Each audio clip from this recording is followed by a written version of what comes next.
Good evening, everyone, and welcome to Warrior Stadium for tonight's ball game between Rivercrest and Westside. But before we get into the ball game, we've got senior night ceremonies coming up for the band and for the cheerleaders. You can see them gathering at center field to walk out and be recognized shortly. And in just a second, we're going to turn things over to Freddie Bowen, the PA announcer, and go through tonight's senior night ceremonies for Westside Cheer and Westside Band.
If you are just joining us, we are awaiting the beginning of senior night ceremonies for cheer and band here at Warrior Stadium. A little bit later on, in just over 30 minutes, we're going to have Rivercrest and Westside in a 3-4A matchup. Rivercrest comes into this game undefeated on the season and riding a 5-game winning streak into tonight's game, and they have pretty much dominated the competition up to this point. They are averaging close to 50 points a game. They beat Paragould in the season opener 56-24, followed that up with a win over Valley View 41-24, and then another 5A East opponent in Brooklyn. They beat them 40-23. The big game that everybody was looking forward to, Rivercrest at Pocahontas. Rivercrest didn't have any trouble with the Redskins, 46-26 win, and then last week they got their second 3-4A conference win over Cave City by a score of 48-7. So they have outscored their opponents 231-104. And senior night ceremonies are beginning. We're going to turn everything over to Freddie Bowen. These young men and women have devoted countless hours to these activities and have exhibited the true spirit of a Westside Warrior. Thank you for your devotion and dedication to Westside High School and for giving us as fans countless hours of enjoyment while we have watched you perform. Westside faculty, staff, and fans would like to take the opportunity to thank the parents and other family members for the support you've given to these young people individually and the Warrior programs as a whole. It takes many hours of work behind the scenes for any athletic program to be successful. Thank you for making sure these behind-the-scenes jobs were done, and thank you for helping make these programs something in which we can all take great pride. Senior Warriors, while the school year will soon be over and there will be no more contests for you to compete in, remember, you'll always be a Warrior. And we, as faculty, staff, and fans, are proud of the way you have represented Westside High School. I would now like to introduce our seniors and their escorts. Senior Shannon Adams. Shannon is being escorted by Charles and Christina Manning and Matt and Samantha Billingsley. Shannon has been a member of the band for 8 years, CVC for 2 years, where she has served as vice president. Her favorite memory of high school was making the playoffs her freshman year. Advice to underclassmen is don't make Mr. Bratton mad and keep your head up no matter how hard it is. After graduation, Shannon plans on joining the Army to be a trauma surgeon and then come back home and start a family. Senior, Shannon Adams. Senior, Leanne Bush. Leanne is being escorted by her mother, Tara Bush. Senior has been a member of the color guard for the past 4 years. Her favorite memory of high school has been getting to have my mom to be my coach over the past 4 years. Her advice to underclassmen is be yourself, be confident, and know that it's okay to make mistakes. Leanne plans to go to college and spin on a college color guard. Senior, Leanne Bush. Senior, Matthew Carr. Matthew is being escorted by Bill, Teresa, Ryan, and Bethany Carr. Matthew's been a member of the band for 6 years.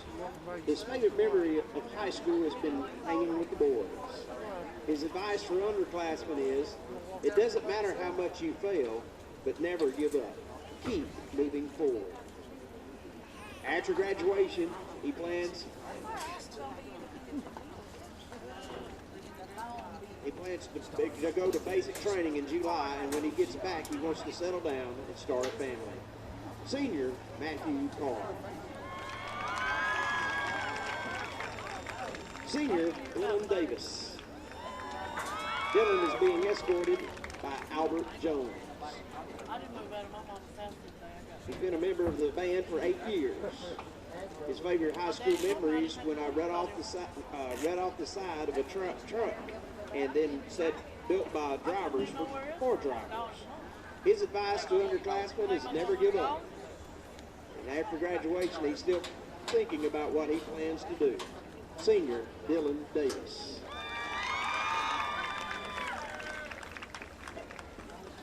Senior, Riley Dunham. Riley is being escorted by Candace Rasden and Greg Dunham. Riley's been a member of the band for 8 years. His favorite high school memory was playing the second suite solo in the concert band. His advice to underclassmen is pay attention to everything around you because you'll regret not remembering all the details. Riley plans on attending the University of Central Arkansas and work towards a major in music and a minor in business. Senior, Riley Dunham. Senior, Lane Dunman. Lane is being escorted by Melanie Dunman, Janice Tubbs, and Pat Johnson. He's been involved in the band for 2 years. His favorite memory of high school was when Sydney laughed so hard she spit tea in his face at lunch. His advice to underclassmen is make good friends and show up at Andy's 10 minutes before they close. After graduation, Lane plans on attending college and major in dietetics. Senior, Lane Dunn.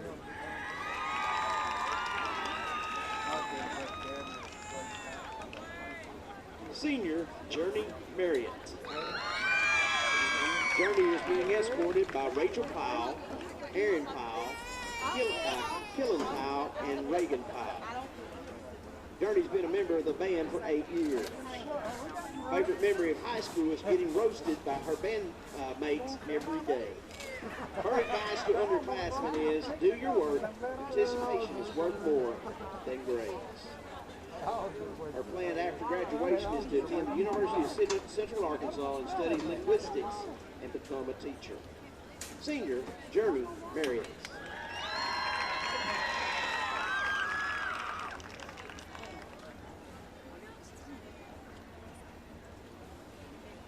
Senior, Tracker Robertson. Tracker is being escorted by Lauren Robertson and Valerie Robertson. He's been a member of the band for 8 years. Tracker's favorite memory of high school is hanging out with the boys. His advice to underclassmen is work towards your dreams even if at the time they seem unreasonable. After graduation, Tracker plans on attending college. Senior, Tracker Robertson.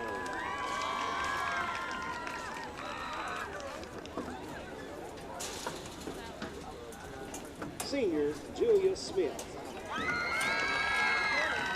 Julia is being escorted by Glenn, Melissa, Kristen, and Slade Smith. She's been a member of the band for 8 years and color guard for 3 years. Her favorite memory was performing on the field and the FAC stage. Her advice to underclassmen is slow down and enjoy each moment while they last. You never know when it may be your last chance. I never expected last year to hold my last marching competition as well as many other things. Her plans after graduation is follow God's will wherever He leads. Senior, Julia Smith. Senior, Erin Davis. Erin is being escorted by Kevin and Lisa Davis and Trey and Bailey Hargis. Erin has been a member of the cheer squad for 2 years. Her favorite memory of high school is attending state cheer competition in Hot Springs. Her advice to underclassmen is be involved in as many activities in high school as you can. It makes so many more memories. After graduation, Erin plans on furthering her education at Arkansas State University and be on the cheer or dance team. Senior, Erin Davis. Senior, Evan Ferguson. Evan is being escorted by Kelly Burcham and Joe Ferguson. Evan has been a member of the cheer squad at Westside for 1 year and 6 years at Valley View before that. Her favorite memory of high school is Caitlin telling me I was fine, but I really had a concussion. And just moving to Westside and being here where I should have been all along. Her advice to underclassmen is God will take you where your home is. You just have to believe in Him. After graduation, Evan plans on attending college and become a veterinarian. Senior, Evan Ferguson. Senior, Elizabeth Johnson. Elizabeth is being escorted by Lindsay Johnson. Elizabeth has been a cheerleader for 4 years. Her favorite memory of high school is being on the cheer team each year and making friendships that will last a life. Her advice to underclassmen is be yourself, be confident, and know it's okay to make mistakes. Don't take your high school years for granted. Her plans after graduation is to attend Southeast Missouri to continue her cheer career and become a sonogram technician. Senior, Elizabeth Johnson.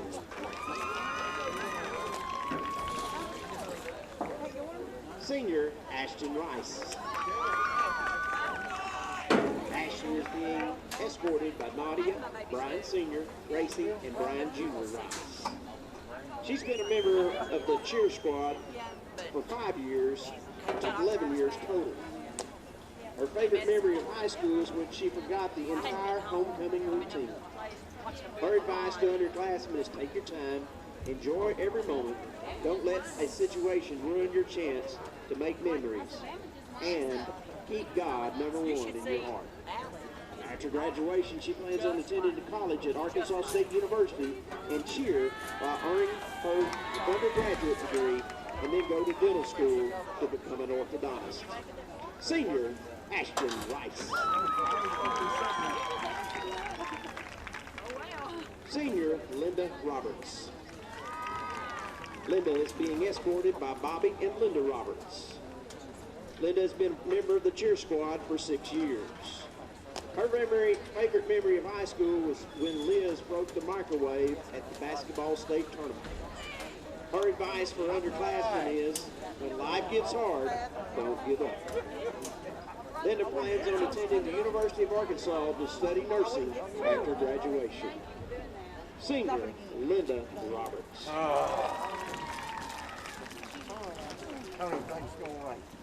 Senior, Gracie Turpin. Gracie is being escorted by Ron, Charlotte, and Taylor Turpin. You saw me climb up there, didn't you? She's been a member of the cheer squad for 2 years. Rough for every year. Her favorite high school memory was hitting a 000 at cheer state last year. Her advice to underclassmen is always be kind, because you never know what someone could be going through. After graduation, Gracie plans on attending Arkansas Tech University to get a 2-year business degree and then attend the Arkansas Beauty College to receive her esthetician license. Senior Gracie Turpin. Senior Caitlin Welch. Caitlin is being escorted by Ashley Welch, Bobby Chastain, and Jeannie Chastain. She's been a member of the cheer squad for 2 years. Her favorite memory of high school has been making the senior high cheer team. Her advice to underclassmen is enjoy your time in high school, because it's over in a blink of an eye. After graduation, she plans to attend school to become a cosmetologist. Senior Caitlin Welch. Senior Sydney Wilder. Senior is being escorted by Marshall Wildy and Carmen Green. She's been a member of the cheer squad for 1 year.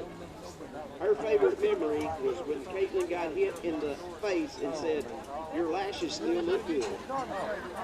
Her advice to underclassmen is listen to disco music, wear cute clothes, and try out for cheerleading. Her plans after graduation is to attend the University of Central Arkansas Honors College and have a lot of fun. Senior Sydney Wildy.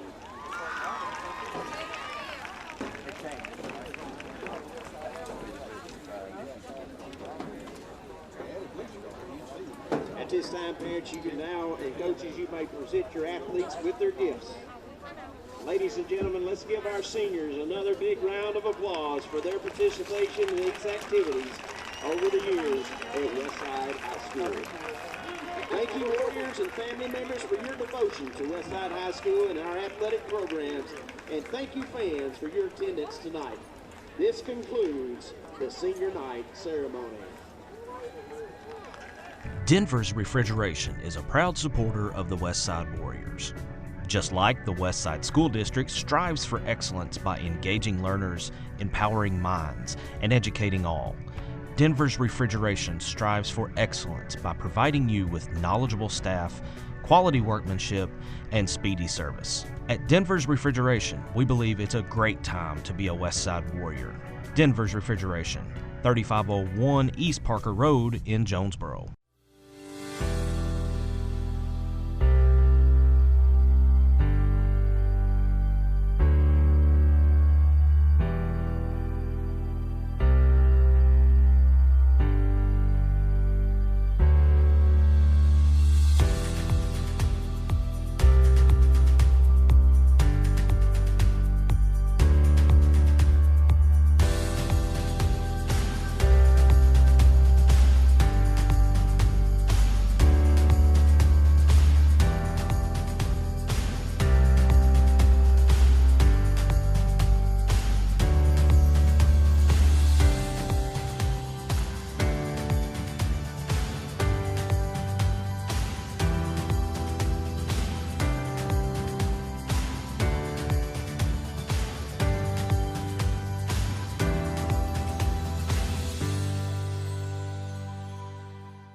Buying a home is probably one of the most expensive purchases you will ever make. Don't let anyone talk you into skimping on the home inspection. Certified Master Inspector Scott Boyle of Boyle Property Inspections, LLC, performs the best residential and commercial inspections. When it comes to hiring an inspector, why not hire the best of the best? Hire Scott Boyle, a certified Master Inspector, the right inspector, right away.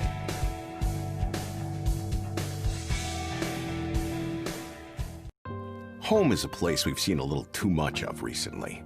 Turns out when your home becomes an office, hair salon, and 5th grade classroom, you can go a little crazy. But home is all we had. So as we go back into the world, maybe we'll return with a new appreciation for the place that kept our loved ones safe and close beside us. Because even after 114 years in the business of home, one thing is more clear than ever. When home is all you have, you certainly have a whole lot.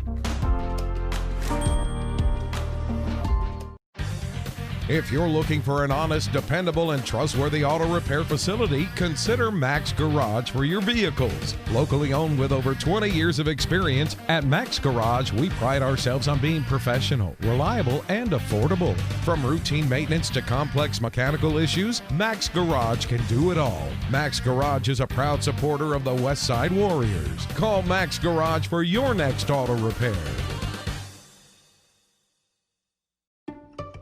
At First National Bank, we always talk about our You First mentality, but in times like this, we've recognized that spirit in others. We'd like to thank all of our frontline workers who've kept our country up and running during this coronavirus pandemic.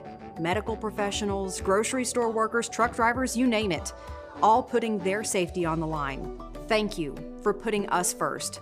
And always know First National Bank will return the favor by putting you first, always. Westside Athletic Booster Club.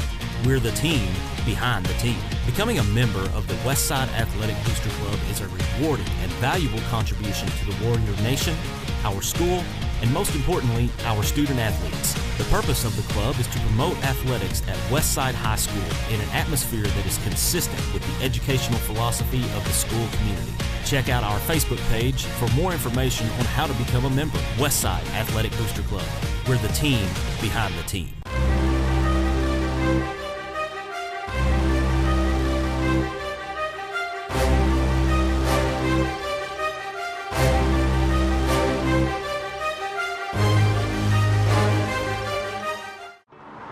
In Jonesboro, we always watch out for each other. We grab an extra can for the food drive. We find the spare change at the stoplight to help make wishes come true. We do the little things. We put on a brave face on our toughest days. And help each other. No one makes us wear these. It's who we are. Now let's do this. And use your hand sanitizer. Be sure to wash your hands. And make sure you wipe down surfaces. And do this. Practice physical distancing.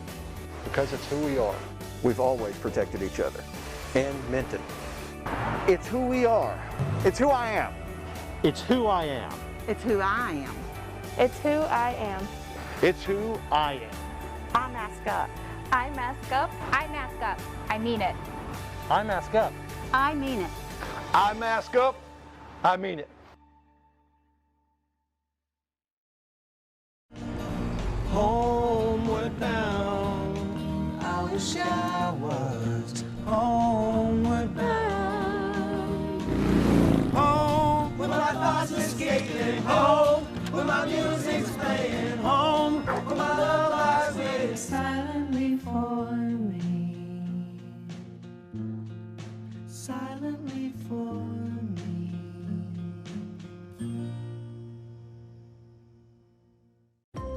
At Ritter Communications, we're dedicated to being a caring community partner. We invest in the communities we serve by supporting local nonprofits, academic programs, local athletics, and events that bring us together. We create the connections that strengthen our communities. Ritter Communications, right by you. Denver's Refrigeration is a proud supporter of the Westside Warriors. Just like the Westside School District strives for excellence by engaging learners, empowering minds, and educating all, Denver's Refrigeration strives for excellence by providing you with knowledgeable staff, quality workmanship, and speedy service. At Denver's Refrigeration, we believe it's a great time to be a Westside Warrior. Denver's Refrigeration, 3501 East Parker Road in Jonesboro.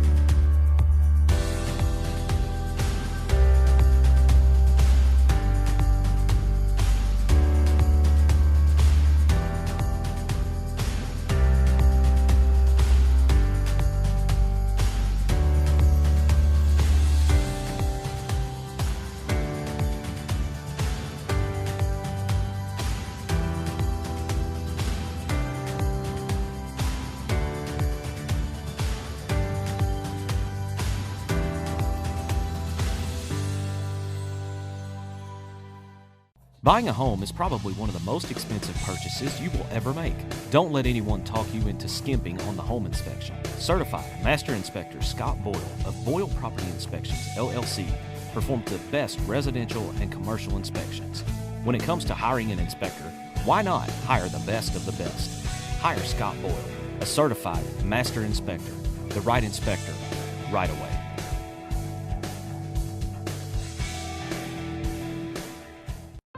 Home is a place we've seen a little too much of recently. Turns out when your home becomes an office, hair salon, and fifth grade classroom, you can go a little crazy. But home is all we had. So as we go back into the world, maybe we'll return with a new appreciation for the place that kept our loved ones safe and close beside us. Because even after 114 years in the business of home, one thing is more clear than ever. When home is all you have, you certainly have a whole lot. If you're looking for an honest, dependable, and trustworthy auto repair facility, consider Max Garage for your vehicles. Locally owned with over 20 years of experience, at Max Garage, we pride ourselves on being professional, reliable, and affordable. From routine maintenance to complex mechanical issues, Max Garage can do it all. Max Garage is a proud supporter of the Westside Warriors. Call Max Garage for your next auto repair. At First National Bank, we always talk about our you first mentality, but in times like this, we've recognized that spirit in others. We'd like to thank all of our frontline workers who've kept our country up and running during this coronavirus pandemic. Medical professionals, grocery store workers, truck drivers, you name it, all putting their safety on the line. Thank you for putting us first. And always know First National Bank will return the favor by putting you first, always. Westside Athletic Booster Club. We're the team behind the team. Becoming a member of the Westside Athletic Booster Club is a rewarding and valuable contribution to the Warrior Nation, our school, and most importantly, our student athletes. The purpose of the club is to promote athletics at Westside High School in an atmosphere that is consistent with the educational philosophy of the school community. Check out our Facebook page for more information on how to become a member. Westside Athletic Booster Club. We're the team behind the team.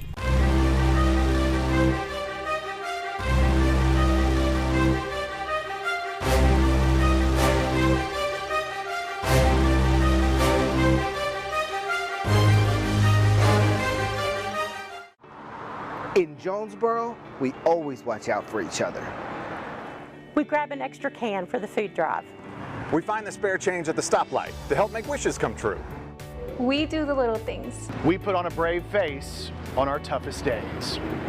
And help each other. No one makes us wear these. It's who we are. Now let's do this. And use your hand sanitizer. Be sure to wash your hands. And make sure you wipe down surfaces. And do this. Practice physical distancing. Because it's who we are. We've always protected each other and meant it. It's who we are. It's who I am. It's who I am. It's who I am. It's who I am. It's who I am. I mask up. I mask up. I mask up. I mean it. I mask up. I mean it. I mask up. I guess I should probably pull. Oh, that's not my backpack. Shot. Not my backpack, not my problem. That's what I say. It's not my backpack, officer. Home, with my thoughts escaping. Home, with my music's playing. Home, with my love waiting silently for me. Silently for me.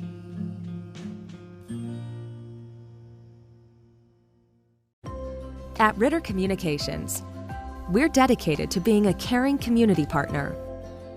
We invest in the communities we serve by supporting local nonprofits, academic programs, local athletics, and events that bring us together.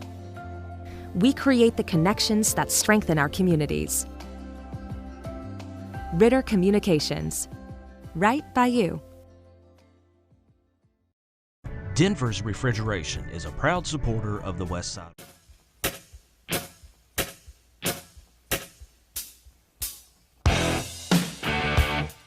Denver's Refrigeration presents Westside Warrior Football on Tubetown.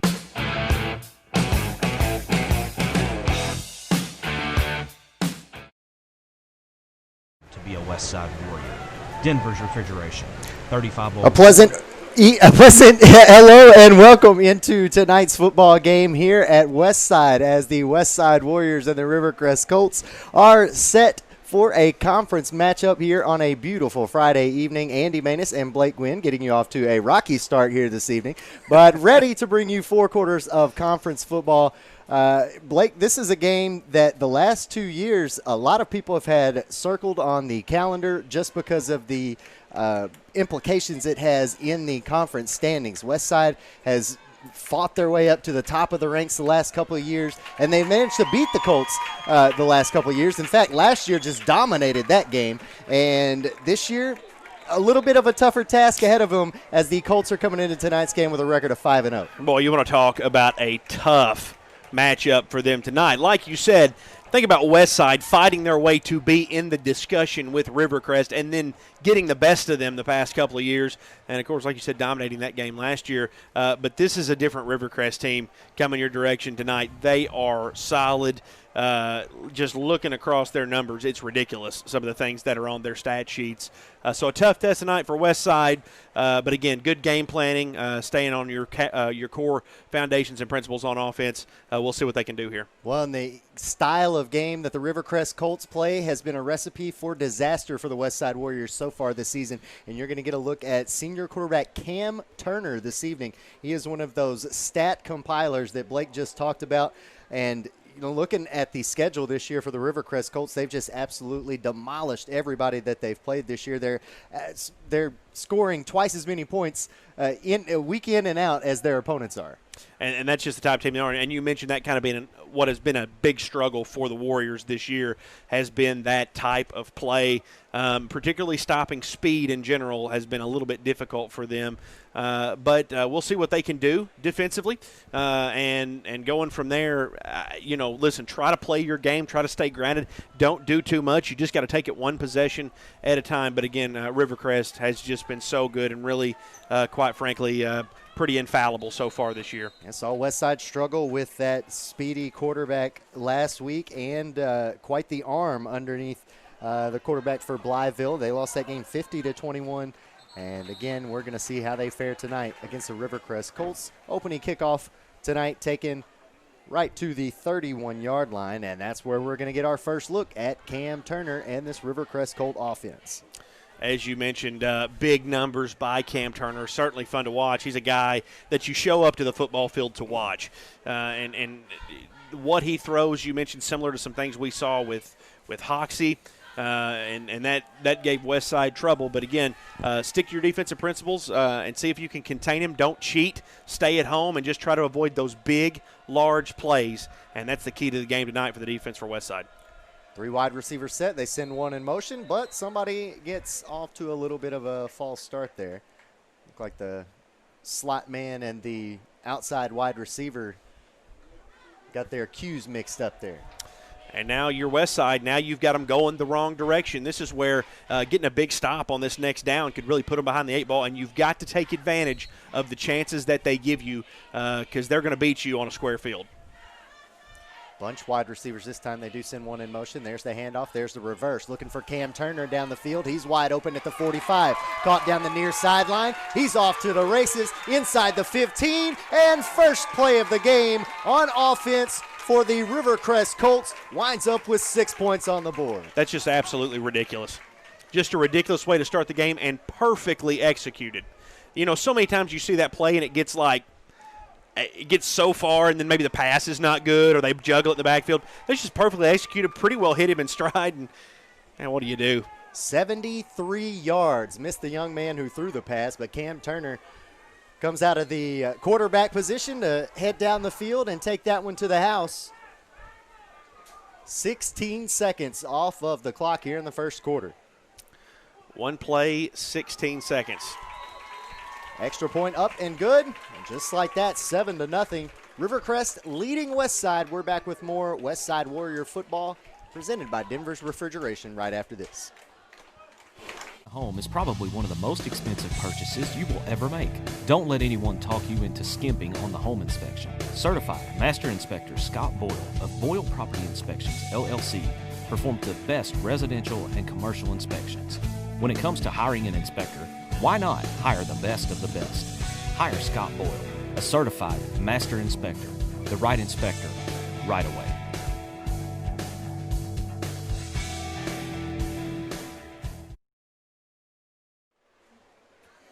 Andy Manus, Blake Gwynn back here with you at Westside Warriors Stadium, where the Warriors have just surrendered a 73-yard pass. Winds up with 6 points on the board. Extra point to follow makes it 7-0 for the Rivercrest Colts. Well, it didn't take long for us to get an electrifying look at Cam Turner. I mean, you just come right out with the reverse pass, and it was just executed to perfection. You know, when you're that confident in your ability to execute and you just come right out with that and execute it perfectly, boy, you just really put the defense back on their heels.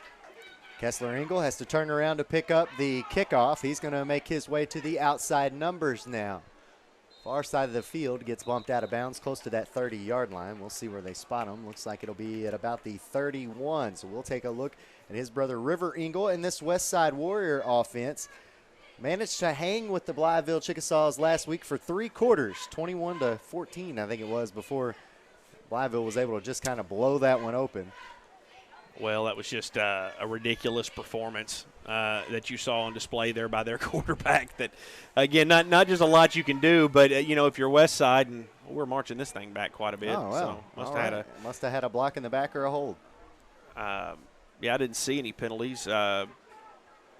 Well, they're using the pink flags tonight, so that may have been it. May not have been looking for that. Yeah, that's it. A little bit difficult to spot other than the yellow flags. So 1st and 10 from the 9-yard line now. Hefty penalty they got stuck with there. Run up the middle with Darvin Fowler in between the hash marks. That well, that's vintage Westside right there. Just bust it right up the middle. And again, you know, you're not going to see probably the reverse pass out of Westside tonight, but they're just going to go right at you. Very good on the line, but I'll tell you, look at the size of the Rivercrest line as well. So that's going to be a battle in the trenches tonight between all of those guys. Yeah, look at big 71 Gunner McCullough. There's the handoff to all-day Tyler Ray. And he's trying to battle his way through those trenches, get to the first down marker. It's going to be close. And looks like they're going to mark him just short. Yeah, so again, but you're so close, 3rd down now, and but that's what they do. Just a couple of short little gains, again, nothing too flashy, but keep moving the football. And a good way to beat Rivercrest, I know you're behind here, but is to shorten the game on them. Big, long times of possession. Keep that offense off of the field and stay rolling. Yeah, exactly. The longer you keep the ball out of the hands of Cam Turner, the better off your team is probably doing. Here's all-day Tyler Ray trying to bounce to the outside and gets hit by Cam Turner just shy of the 20-yard line. That's what you get sometimes. You know, Riverside not huge in numbers on their sidelines. Very rarely you see a guy like him playing both ways, but he's a force on the defensive side of the ball too, and you saw that they're coming in and making that tackle. Yeah, he had 4 tackles and a forced fumble in that win against Pocahontas a couple of weeks ago. And that's from the safety position, so that's pretty impressive. Yeah, right. That's flying around. 4th and 1. We'll see if they can get them on the hard count here. Play clock is at 3. And timeout called by Coach Engel and the Westside Warriors. 9:40 left to play in the first quarter. We'll step aside for another quick break. We're back with more Westside Warrior football presented by Denver's Refrigeration. Refrigeration is a proud supporter of the Westside Warriors.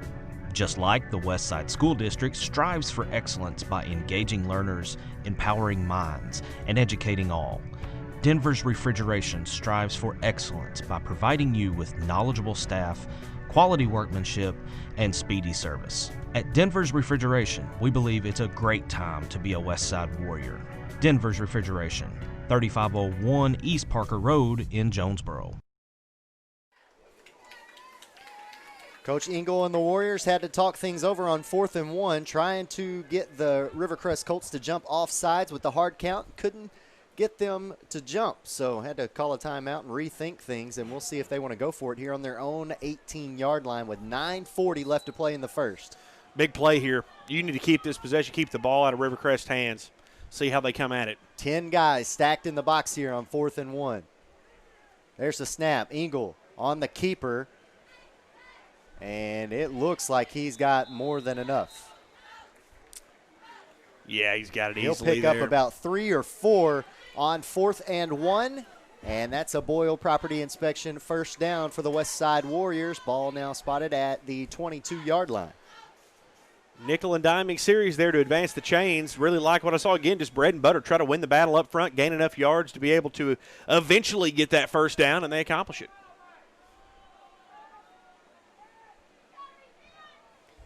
So now they come back out in the same formation.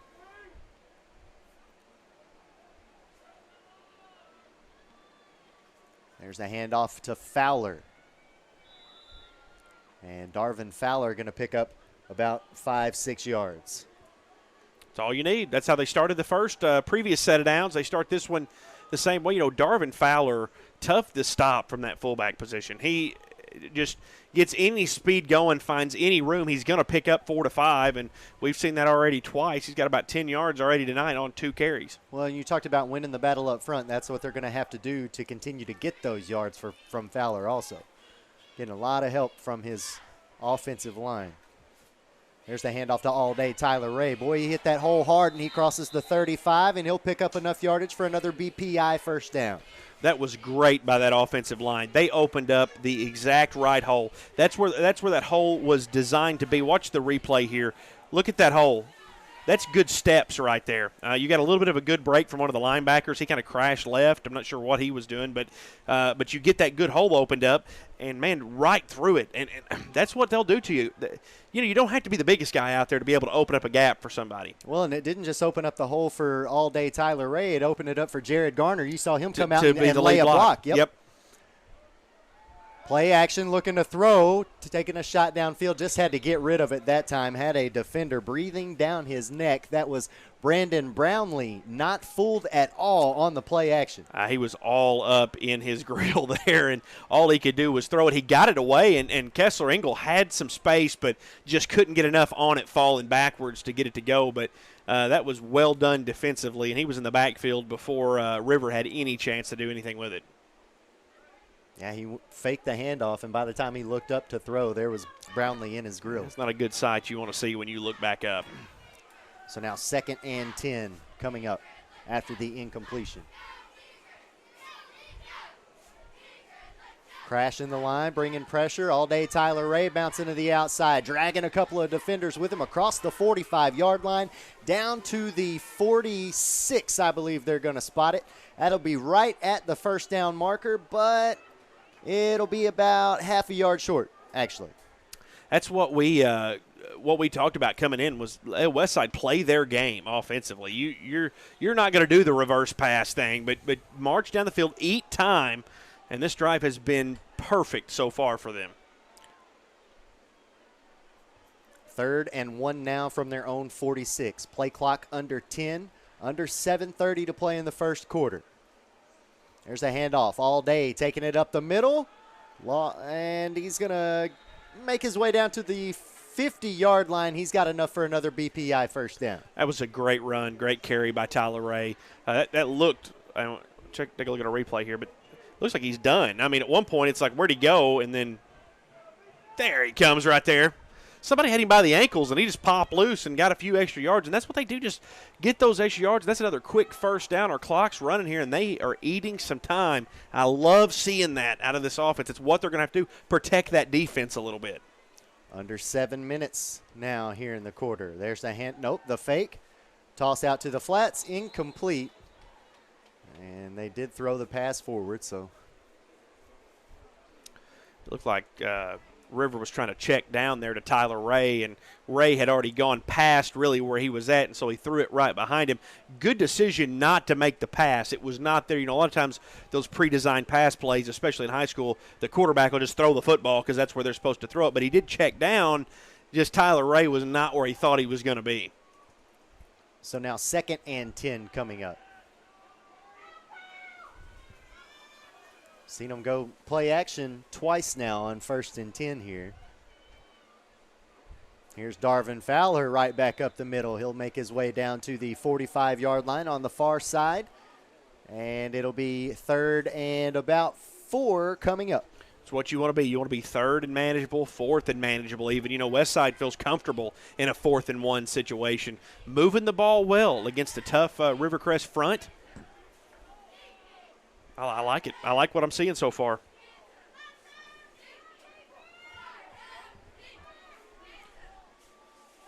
Third and 4. There's All Day. And he gets stopped right at the line. Good job by the Colts defense on 3rd and short, stopping the Westside run. 4th and about 2 coming up. You know, it's bad you force a 4th down situation. Doesn't it seem like every time the Warriors are approaching the 1st down marker, even on 4th down, you very rarely with them get a 4th and 10, 4th and 7. You know, it's always 4th and 1, 4th and 2, and they've got a lot they can throw at you here. So even though you've got them in a 4th down situation, you just don't feel like this drive is over. You've still got to make one more big play against a tough front. Oh, and you got to try not to jump off sides also. Here's All Day Tyler Ray, breaks one tackle, trying to stretch forward, and I don't think he got it. He's going to be stopped short. No flags come out for offsides, and it'll be Colt football.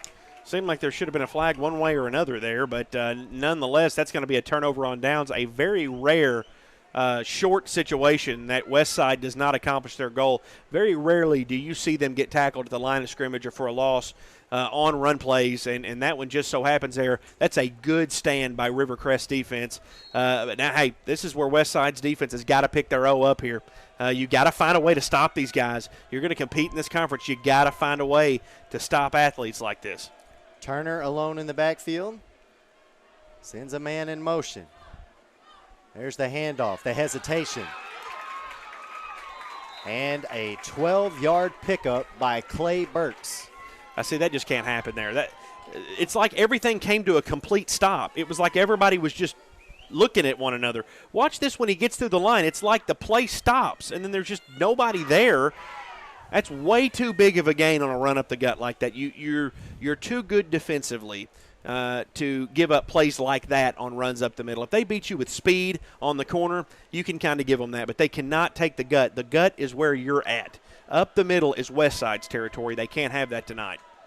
Now from the Westside 42, Turner drops back to pass, flushed out of the pocket, still looking to throw. Now he's just going to run with it, and he will get knocked out of bounds right at the 35-yard line. It's one of those situations where a good defensive coverage, good picking up on that play. The only problem is some of your secondary is going to have to take better angles on those. You know, that's one of those you should have been out ahead of him. He almost turned the corner on that play, and you cannot let him get around the corner. Somebody is going to have to stay at home and get a good angle on those tackles, or they're going to take runs like that into the house. Well, you've already seen Cam Turner catch a pass and run it in for a touchdown. Coming into tonight's game, 71 carries, 782 yards on the year. That's nearly a 10-yard per carry average every time he runs the football. Here he's got it on 2nd and 3rd. What a move in the backfield. Now a stiff arm to take the ball inside the 10-yard line, and a flag comes out at the end of that, but another huge pickup on the ground by Cam Turner. Watch this missed tackle. Not a missed tackle. This was just a juke. Whoop. That's I mean, that's just a good skill move. I know as a defender you're going to be upset at yourself. That is just the pivot, the plant foot. This is probably going towards Westside, isn't it? Looks like it, and from the spot of the foul, that'll be half the distance to the goal.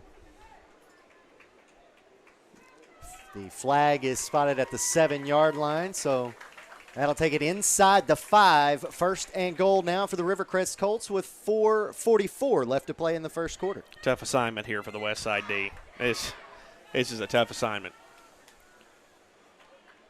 And Turner, did he get in? He's right at the goal line. Looks like he's just short.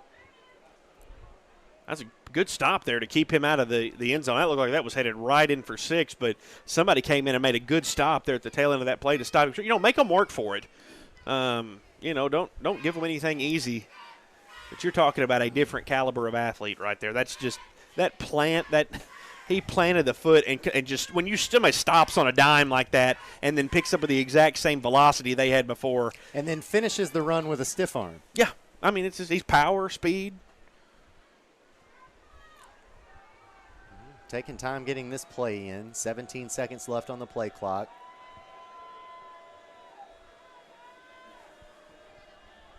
Turner sends the up back in motion. He's going to follow him, and he'll walk in for an easy 6 points. Boy, that was like a scrimmage run. Yeah, you can't let that go in untouched. That looked like a flag football play there. Like I said, you have to put some licks on him. Make him hurt a little bit, make him think about it. That's Westside football. Again, I mentioned this. They're going to do some things that are going to be tough for you to defend just because of their speed and his athleticism. But the middle has got to be yours. The line has got to be yours. And that's easier said than done from up here when you're facing off with those dudes. I understand that. But you've got to have some place where they can't go. And that's what makes Rivercrest so difficult because they're going, hey, we're going to come right at you too. Extra point, up and good. 14-0 with 3:57 left to play in the first. Andy Maness and Blake Wynn back with more from Westside Warriors Stadium right after this. At First National Bank, we always talk about our you first mentality, but in times like this, we've recognized that spirit in others. We'd like to thank all of our frontline workers who've kept our country up and running during this coronavirus pandemic. Medical professionals, grocery store workers, truck drivers, you name it, all putting their safety on the line. Thank you for putting us first. And always know First National Bank will return the favor by putting you first, always.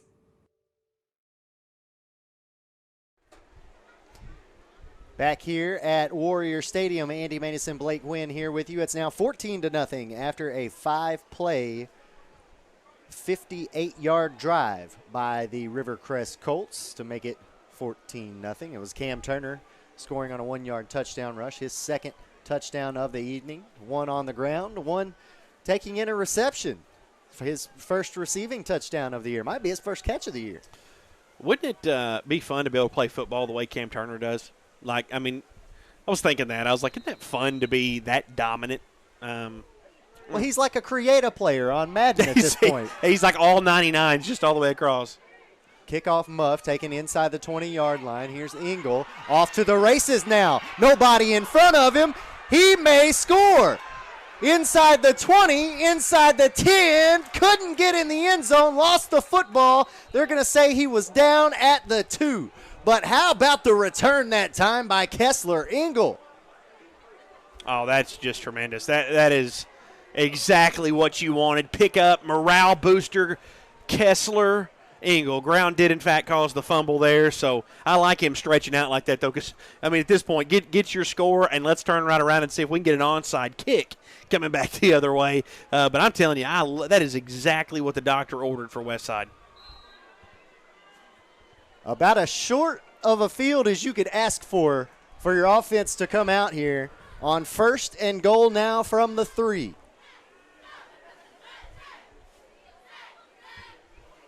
Chance to make it a 1-score game here. Deep in the red zone. Here's the sneak. And he'll be stopped shy of the goal line. Looks like he got down to the 1. Yeah, they got a lot of options to get it in here. You like Westside's chances of getting this in. They were moving the football against Rivercrest's defense previously, so having some success, but that's a lot of size in a small area right there. But, boy, you just like that. Kessler Engel with a huge return, finds a seam and goes. And a pick-me-up for this Westside team.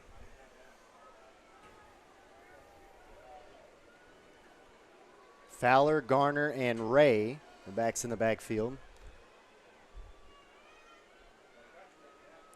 Handoff to Ray. Ray trying to scoot across, and he does. All day, Tyler Ray, good for 6 points with 2:56 left to play in the first quarter. Just like that, you were within 1 score. Question you got to ask here. Do you contemplate the onside kick? Seen them go for it several times already this year. I mentioned this against Hoxie, but the reality of it is when you have that much trouble stopping somebody like Cam Turner, what's 20 yards to the guy when he just literally marched you 60 in 5 plays? I like your chances. See what could happen. And Bobby Ingle's shown to do that is the only reason why I bring that up. Oh, that was rough. Yeah, bad extra point attempt there, and the score will remain 14-6. 2:56 left to play in the first quarter. We're back with more from Warrior Stadium right after this. Home is a place we've seen a little too much of recently. Turns out when your home becomes an office, hair salon, and 5th grade classroom, you can go a little crazy. But home is all we had. So as we go back into the world, maybe we'll return with a new appreciation for the place that kept our loved ones safe and close beside us. Because even after 114 years in the business of home, one thing is more clear than ever. When home is all you have, you certainly have a whole lot.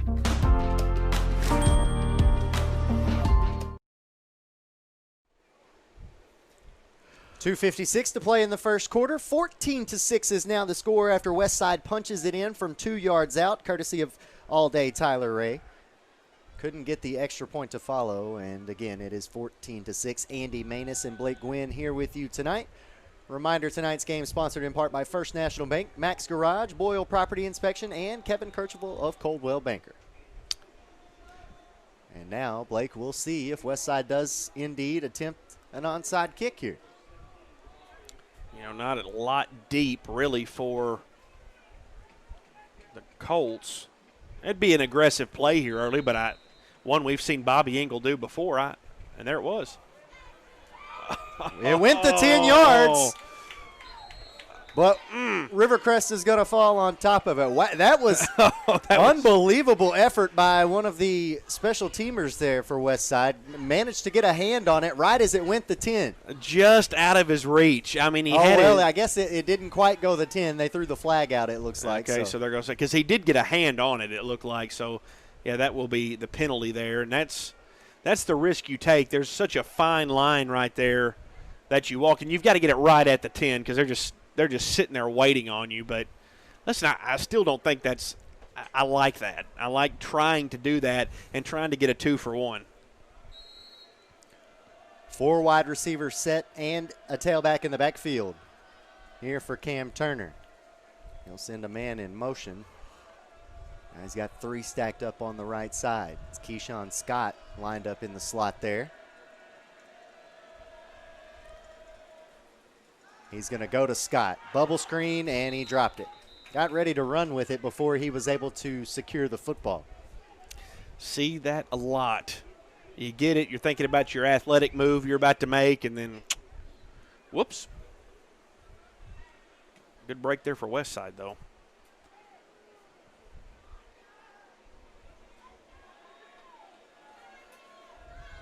Play action, Turner. Going to go back to Scott. Scott able to reel that one in as he slides down to the 42-yard line. Nice little pitch and catch there. 3rd and short coming up. I think Keyshawn Scott may have a 6th sense because he caught that and went straight to the ground because he was about to get blown up by the Westside defender. And it's like he could hear the footsteps and just goes to the ground. So pretty smart heads-up play there to get down because he was about to get lit up. 3rd and 2. So we knew that near the 2:30 mark to play here in just the first quarter. An empty backfield. Turner's going to keep it himself. Kind of a wildcat formation. And now he's just knocking dudes over out here. Inside the 10, inside the 5, reaching for the goal line. He's down to the 2. What a run by Cam Turner. Looking like a pinball as he makes his way down inside the red zone. Dude, that was ridiculous. Watch him fall backwards here. Everybody else falls down right there. And he drug 7 or 8 guys with him along. That's just unbelievable. Turner, 1st and goal, and yet again, untouched. Another walk-in touchdown for Cam Turner. Way too easy on that. Give him credit on that run. I mean, huge athleticism, but both times around the goal line, he's just waltzing in untouched. And took less than a minute to score here in the first quarter. for the third time, I should say.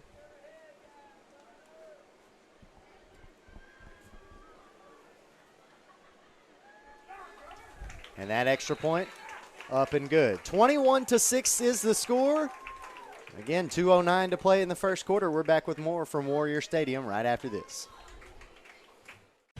If you're looking for an honest, dependable, and trustworthy auto repair facility, consider Max Garage for your vehicles. Locally owned with over 20 years of experience, at Max Garage, we pride ourselves on being professional, reliable, and affordable. From routine maintenance to complex mechanical issues, Max Garage can do it all. Max Garage is a proud supporter of the Westside Warriors. Call Max Garage for your next auto repair.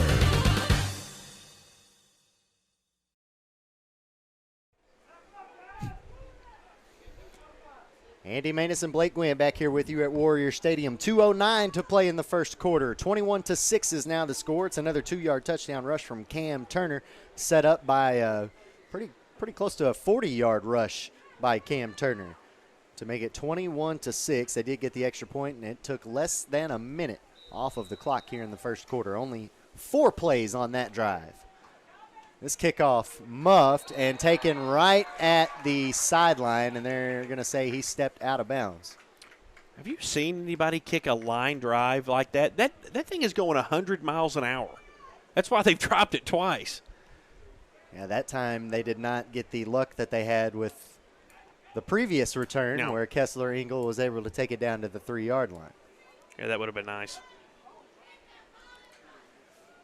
So here comes River Engel and the Warrior offense from the 13-yard line. 2:07 to play in the first. Well, it's a long way to go here, but Westside's got the time.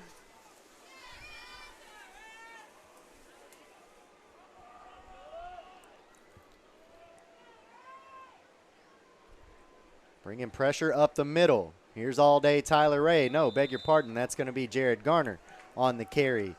Makes his way down to the 20-yard line. A nice pickup of about 8 on 1st and 10. We'll call it 7, and it'll be 2nd and 3. Garner not getting as many calls on the ground this year as we saw last year, but still a threat. You know, you got him and Cameron Hedger, Darwin Fowler. Good backfield there for Westside. Lots of different options, lots of things they can throw at you.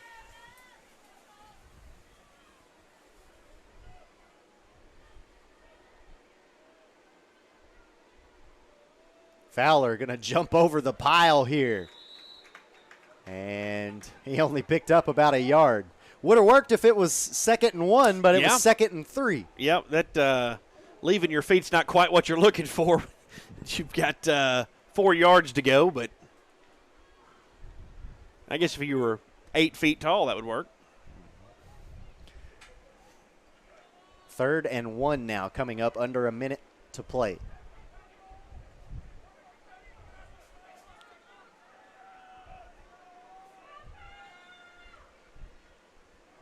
They're going to fake it to Ray, and Engel's going to keep it himself to the outside numbers. And he got more than enough for the first down, but I think he might have paid for it over there on that far sideline. Got hit pretty hard. That play has worked all year for the Warriors. A little bootleg, and, man, you don't know when he keeps it what River Engel's going to do. It's that threat of the pass that gets you. But that play has worked all year long against every team that they've played. It's not something you can run with a lot of consistency, but when you do pull it out, it tends to be successful. So now 1st and 10 from their own 27-yard line. Clock is stopped with 44 seconds to play in the first quarter. There's the fake to Ray.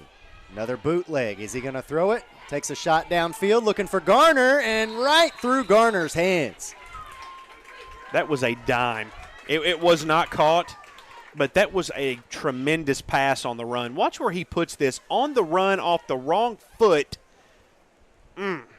Right over the defender. That was a gorgeous pass.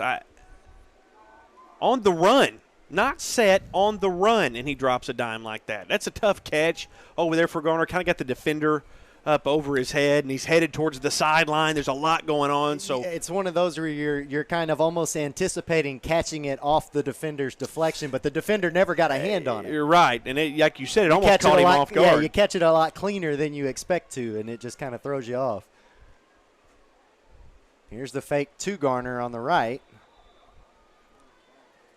And they're going to pick up, it looks to be about maybe 3. So they'll have a third and long situation coming up here. They don't have to run another play here in the first quarter. We'll see if they take it to the second. They may just want a breather here on 3rd and 8. Game clock is under 13 now. And I think that's what they're going to do. So 21-6 is the score. 3 first quarter touchdowns for senior quarterback Cam Turner from Rivercrest, and they lead the Westside Warriors 21-6. Andy Maness and Blake Wynn here with you tonight. We're back with the second quarter of Westside Warrior Football, presented by Denver's Refrigeration, right after this. Athletic Booster Club.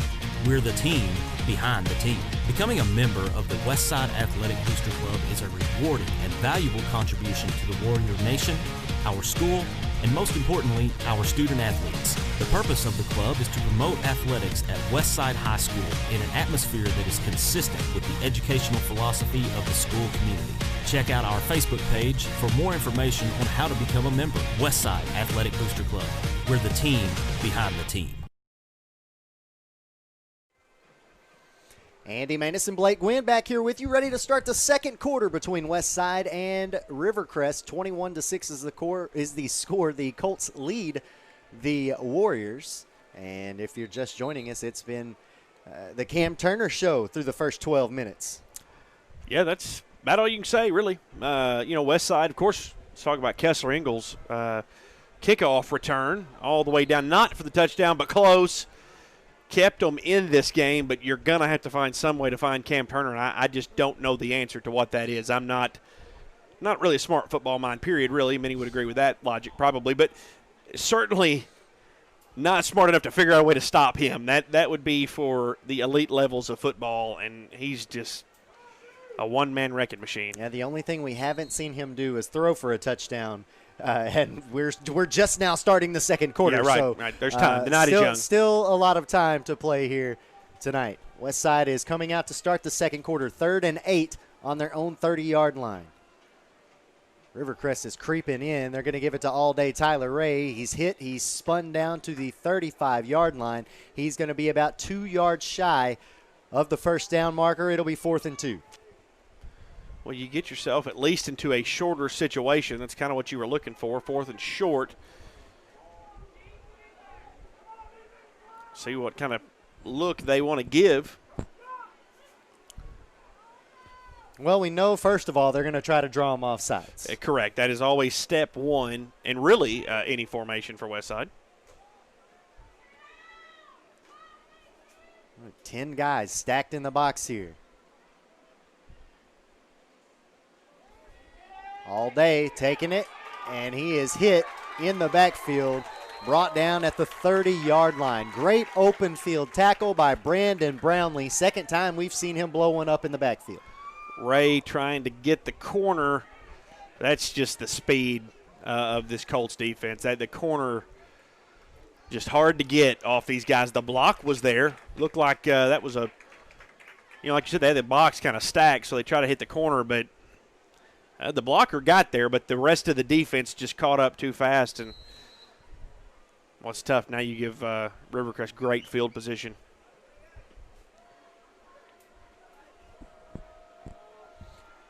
So now 1st and 10 from the west side, 31. Turner, little option here. He's going to keep it himself. Makes a cut. He's inside the 10 and tripped up inside the 5. Another 1st and goal situation coming up.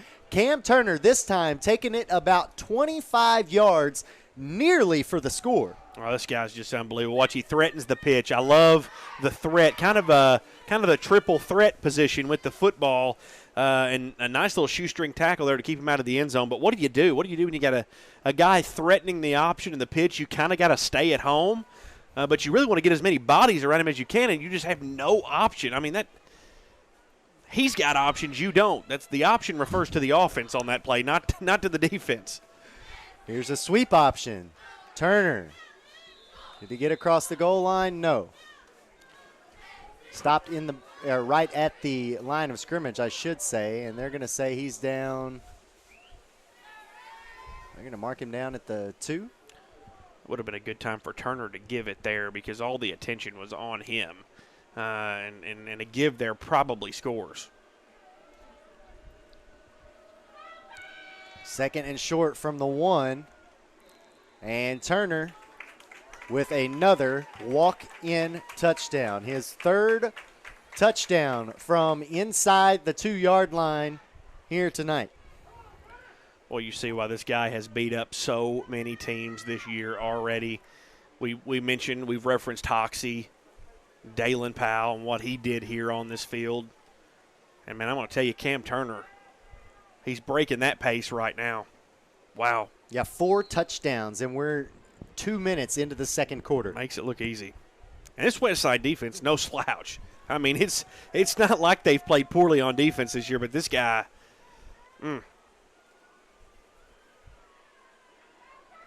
Well, and what does that say about the talent at quarterback right now around Northeast Arkansas also as the extra point goes through? 28-6 is now the score, 10-19 left to play here in the first half. We're back with more of the Cam Turner Show right after this here on Tubetown. Refrigeration is a proud supporter of the Westside Warriors. Just like the Westside School District strives for excellence by engaging learners, empowering minds, and educating all, Denver's Refrigeration strives for excellence by providing you with knowledgeable staff, quality workmanship, and speedy service. At Denver's Refrigeration, we believe it's a great time to be a Westside Warrior. Denver's Refrigeration, 3501 East Parker Road in Jonesboro. 10-19 left to play in the first half. It's another 2-yard touchdown score for Cam Turner to make it 28-6. Rivercrest leading Westside. His 4th touchdown of the night. I believe he's up to 31 touchdowns now on the year. Oh, my goodness. 31 touchdowns. Through 5 games. That's just. This being the 6th. Like you said, that's a video game created character there. Caleb Mueller fielding the ground ball kickoff. Takes it to about the 32-yard line, and the Warrior offense going to have to get some momentum going here as we get started here in the second quarter. You got to get something going because where you're at, you give up a 3-and-out here, and Cam Turner goes in on you again, and you got a one-way ticket to a running clock, and you got to get something going, a little momentum. We mentioned what I felt like Kessler Ingles, big run could have done for them. Just get a little life going, get your fans yelling a little bit, get your teammates going. Got to get something going. Coming out in the shotgun formation here, going to throw. Flushed out of the pocket. Now he's going to run with it, and he'll pick up maybe half a yard there. One of the Colts might have taken a pretty hard hit there. Looks like Brandon Brownlee might have taken a blindside block there, but no flag comes out. Brownlee's been big for them on defense. He'd be a big loss. He's down, looks like in quite a bit of pain. He's moving around, but he's clearly banged up. Well, they did throw a flag out there at the end of that, so that was a little bit hard to see because, again, we're using the pink flags tonight. So looks like this one may go against Westside here as Brownlee is able to pop up now. Might have just got the wind knocked out of him. That never feels good. Yeah, he's up walking around now, looking like he's all right. Good. That's good to see. Absolutely. He's a force on that defense over there. Yeah, he has been back there.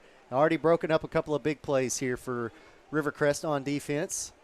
That penalty backs the ball up to looks like the 17-yard line. They're going to replay first down. Nope, they're going to go with second down. Nope, it'll be first and 25. Sorry, we'll get it right here in just a second. The scoreboard is off from what they've got down on the field. Staying in the shotgun formation here.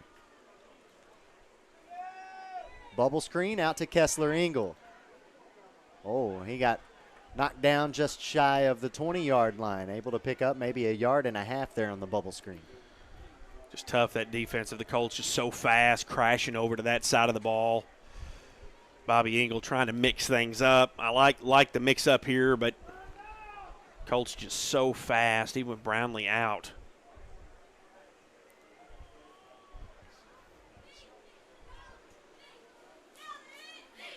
About the 9:30 mark to play here in the half. 2nd and 25 coming up. Westside at their own 17-yard line, sticking in this shotgun formation here. Looking to throw, got another option for a screen out here, and they're going to go for it. Kessler Engel at the 20, now trying to make his way back to midfield.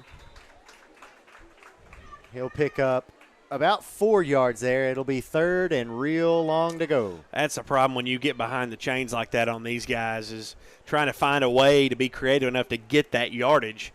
Westside's offense just not conducive to picking up 25, 30 yards in 4 downs like that. So they've been creative, mixed it up, tried to get some space for some of these guys, particularly Kessler Engel, but just not a lot there. 3rd and 20 now. 4 wide receivers for River Engel all day in the backfield. Low snap, Engel looking to throw now. Far sideline, got a man. It's Kessler Engel who caught it at the 30 near the original line of scrimmage. We'll have 4th down coming up. That was a good pass by River Engel. I mean, just a solid spiral.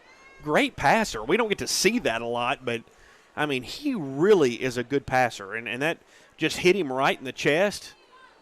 Good defensive play, though, to stop that. There could have been quite a bit of yards had he missed that original tackle, but held on to him and slung him around.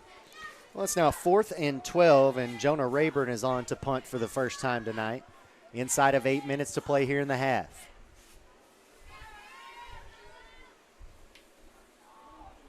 Great kick by Rayburn. And they'll down it at about the 35-yard line. Boy, that was a good idea to reach in there and down that one, because that one could have bounced right into the arms of Keyshawn Scott for a nice little run. You're exactly – and those like that, when it bounces and there's a defender there and he picks it up, they can weave in and out of traffic and they're gone. Those things kind of do. They have the makings of a takeoff, so that was a good little pickup there by him on that. Looks like we got a little picture-in-picture here from Greene County Tech and Brooklyn. Yeah, 14-0 there. 2:38 left to play in the second quarter over there in that game. Again, always expanding our coverage here on Tubetown. Pass out to the flats is going to be incomplete. And we'll have a 2nd and 10 coming up. Colts with the ball on their own 34-yard line. Mentioned Greene County Tech off to a great start this year. Had a tough week last week at Wynn. I called that game, and we'll have one more this year for them at Valley View on the 23rd. So they've been fun. Got a chance to actually talk with them a little bit today. Fed them some food, so it's nice. Also taking a look here now at the Nettleton Raiders and Paragould Rams. Nettleton leading that one 22-7 in the second quarter. 28-6 here at Westside. 7:38 to play in the half. 2nd and looks like 15 after the penalty. And it doesn't matter because Cam Turner is off to the races once again. Keyshawn Scott that time. Big run there by Scott. Well, yeah, for once it was not Turner. It's hard to tell. You just see a blur going along the sidelines, but he picks it up, and, man, just explosiveness. So that moves the ball down to the Westside 33-yard line. Now inside of 7:30 to play in the half.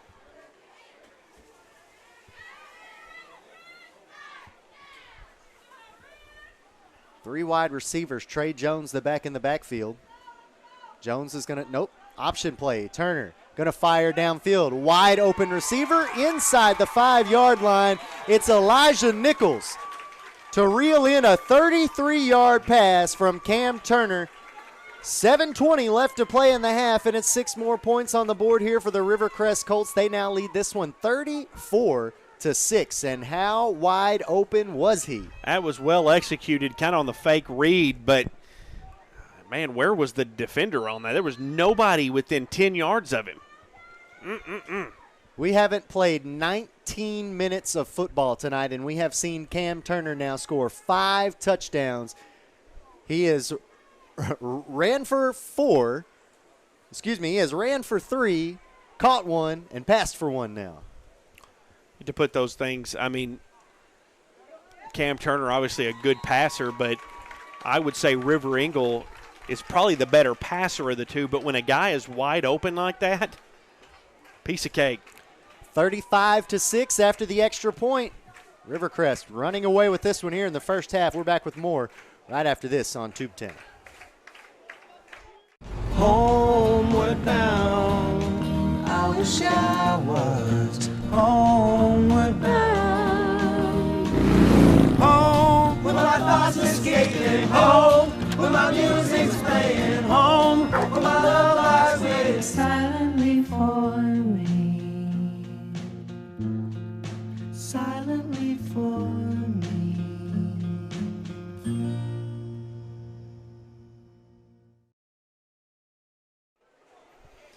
Andy Maness and Blake Gwynn back here with you. 7:20 to play in the first half. 35-6 is the score. And it was a 33-yard touchdown pass from Cam Turner to Elijah Nichols for Turner's 5th touchdown of the evening.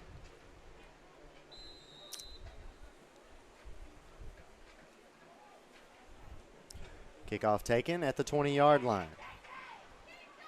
Here's Mueller to the middle of the field, and he'll get stopped just short of the 40. They'll spot it at about the 38. Got to have a touchdown here. Really, really, really need a touchdown because the likelihood of stopping that offense at this point is pretty bleak, and you're just trying to stay in it, see if you can get into halftime. Man, what an offense Rivercrest has. Yeah, 7:14 to play in the half. A long way to go. One touchdown away from potential turbo clock. That's explosive. I mean, that's just dominant. We've watched what they've done to so many teams already this year. I mean, you're looking at really a potential state title team. Staggered I formation. There's a handoff to Garner. Garner hit at the 40, able to pick up about 2. First offensive drive for Westside, they really got something going, and you thought, okay, you know, if you can score, if you can move the ball, if you can slow this game down, but the last 3 possessions, the Colts defense has just given up nothing. Westside got behind the chains on the previous drive, but it's like they just completely clamped down, and there's been nothing doing so far, despite some different looks that Westside's thrown at them.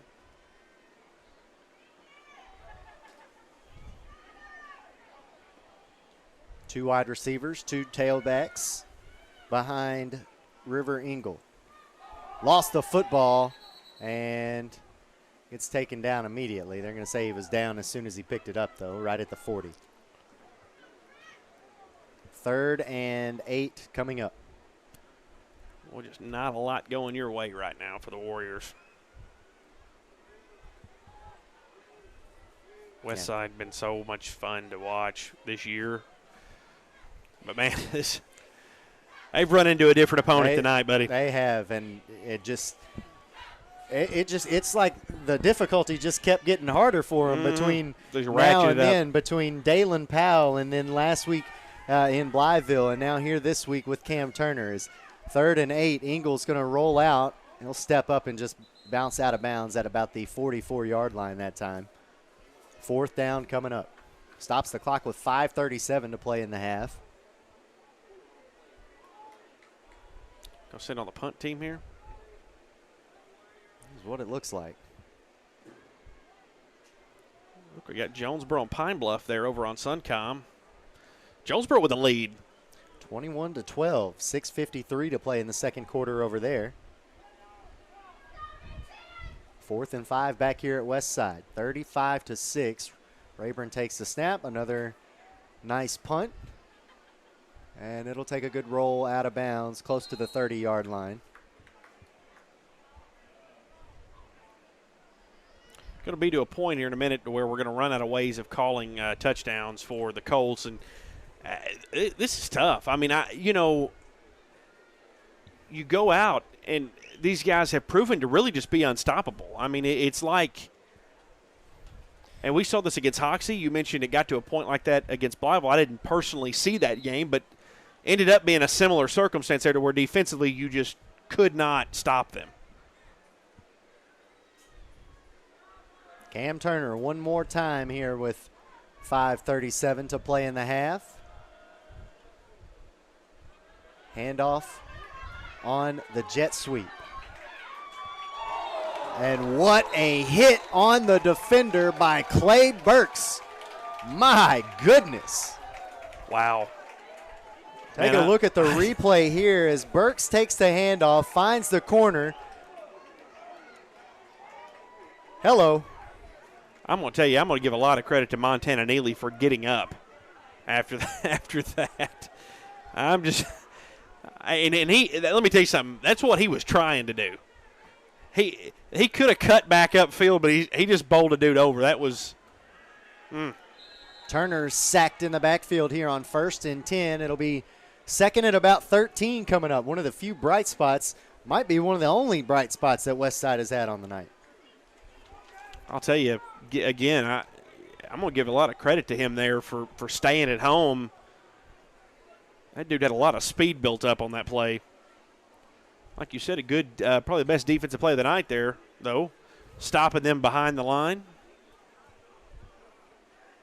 2nd and 12 now from the 45-yard line. 4 wide receivers set.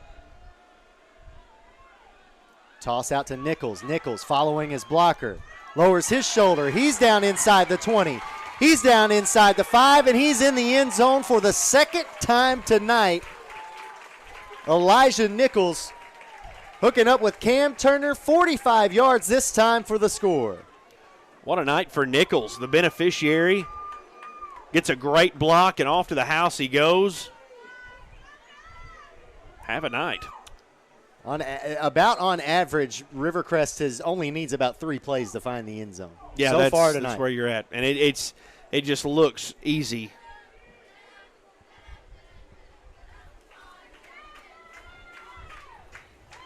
Get to a point, if you're Bobby Engle, you're going to start thinking about not getting people hurt here. And we still have 4:35 left until we get into the second half. Extra point up and good, and it's now 42-6. And we still got a little bit to go before halftime, as Blake said. We're back with more right after this here on Tubetown. Refrigeration is a proud supporter of the Westside Warriors. Just like the Westside School District strives for excellence by engaging learners, empowering minds, and educating all, Denver's Refrigeration strives for excellence by providing you with knowledgeable staff, quality workmanship, and speedy service. At Denver's Refrigeration, we believe it's a great time to be a Westside Warrior. Denver's Refrigeration, 3501 East Parker Road in Jonesboro. 42-6 now after Cam Turner scoring yet again, this time hooking up with Elijah Nichols for the second time tonight, a 45-yard touchdown pass. Extra point follows to make it 42-6.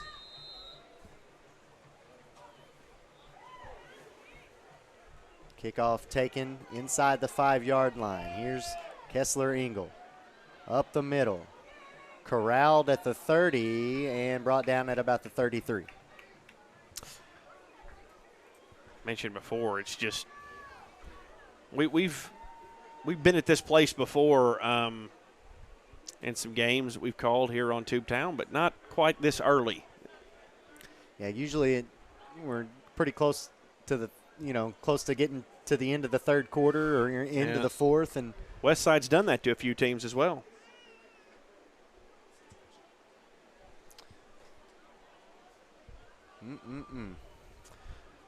What a night, though, by Cam Turner. We knew he was going to have a good night. That was a given. He has good nights. That's what he does. But yeah, came into tonight's game over 1,100 passing yards on the year. Here's All Day taking it to the outside. All Day tripped up at about the 44-yard line. Enough for a BPI first down. Boy, Ray went down a little funny there, a little slow getting up, but he does get up. Looks like he's going to go back to the backfield there, but good run there for him, though. Good open gap, get something going, move some offense.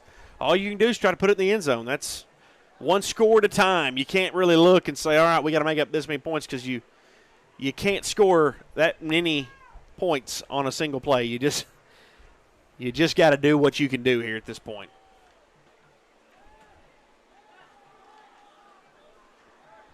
Four minutes now to play in the half. Looking to throw. Flushed out of the pocket. Engel got nobody to throw to over on that side of the field. He's flushed out of bounds, and we'll see if he picked up maybe half a yard, it looks like. It's what kind of team that they are playing, is that, the passing attack has been there for Westside this year, mostly because of the offense they run. A lot of times they catch the other team by surprise, but Rivercrest just not falling for it. That was well covered, well defended. Kessler a lot of times can get room. He always gets room, and River can find him, and that option just not there on that previous play.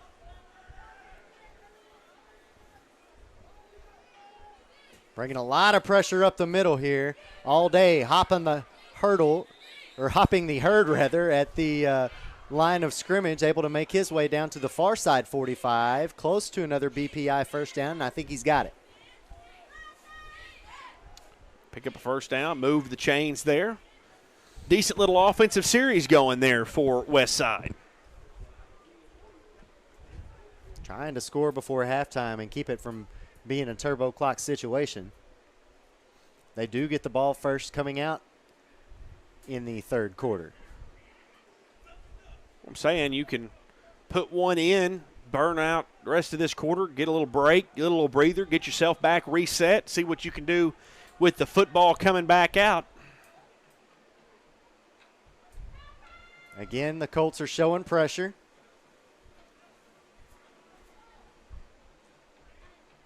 All day taking the handoff. Lost the football. That was punched out. Wow. That a defender got a hand on a football. Watch this replay. That ball doesn't fly up in the air like that unless somebody punched it out. Yep. Ripped out. That was Brownlee. Yeah, it was. We mentioned that the game Brownlee has had, and he just walks in while the play is going on. He just kind of casually walks in, just pops the football up in the air, and off she goes. That's wow. And that was on the recovery there was DeMarco Kubel. That's the last thing you needed. I mean, that's the last thing you need if you're Westside. Here's Scott trying to find the edge. Oh, hit hard from behind at the 40-yard line. Good defensive play there for Westside. Stopping him. He was trying to turn the corner and just didn't have it. Wasn't there. Denied. Clock continues to roll now inside of 3 minutes to play in the half. Rivercrest leading this one 42-6, ball on their own 41-yard line. They're going to take their sweet time snapping the ball, too, trying to get this one to halftime. 2 timeouts for Westside, 3 timeouts for Rivercrest. Play clock nearing 10. They're going to call a timeout here. They are. We're going to wait until it got down to 1 second left on the play clock to call a timeout with 2:30 left to play in the first half. We're going to take a quick timeout with them. A reminder, tonight's game sponsored in part by First National Bank, Max Garage, Boyle Property Inspection, and Kevin Kirchhoff of Coldwell Banker. Andy Maness and Blake Gwynn here with you, and we're back right after this. Home is probably one of the most expensive purchases you will ever make. Don't let anyone talk you into skimping on the home inspection. Certified Master Inspector Scott Boyle of Boyle Property Inspections, LLC, performs the best residential and commercial inspections. When it comes to hiring an inspector, why not hire the best of the best? Hire Scott Boyle, a certified Master Inspector, the right inspector, right away.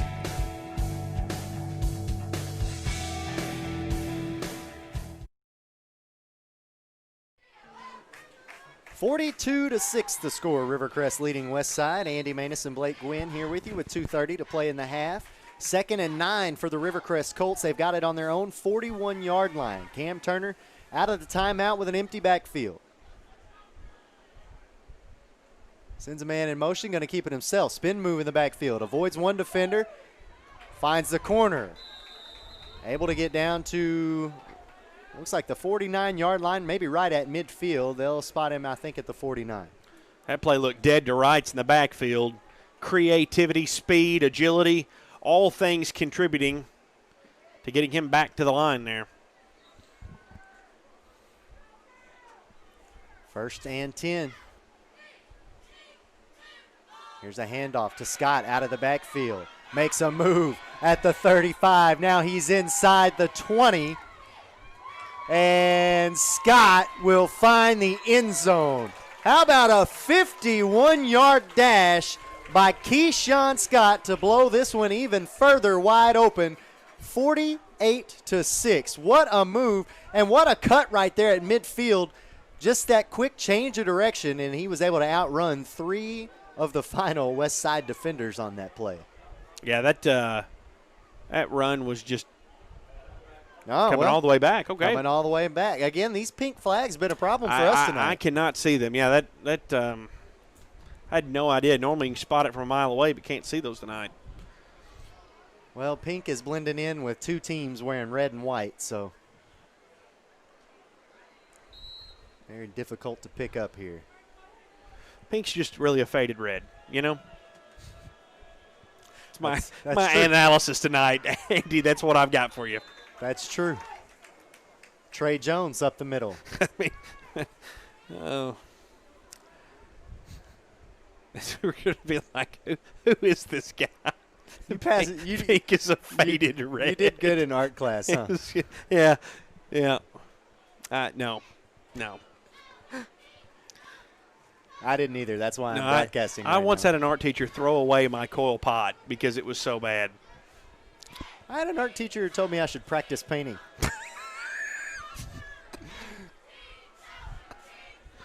Here's Turner.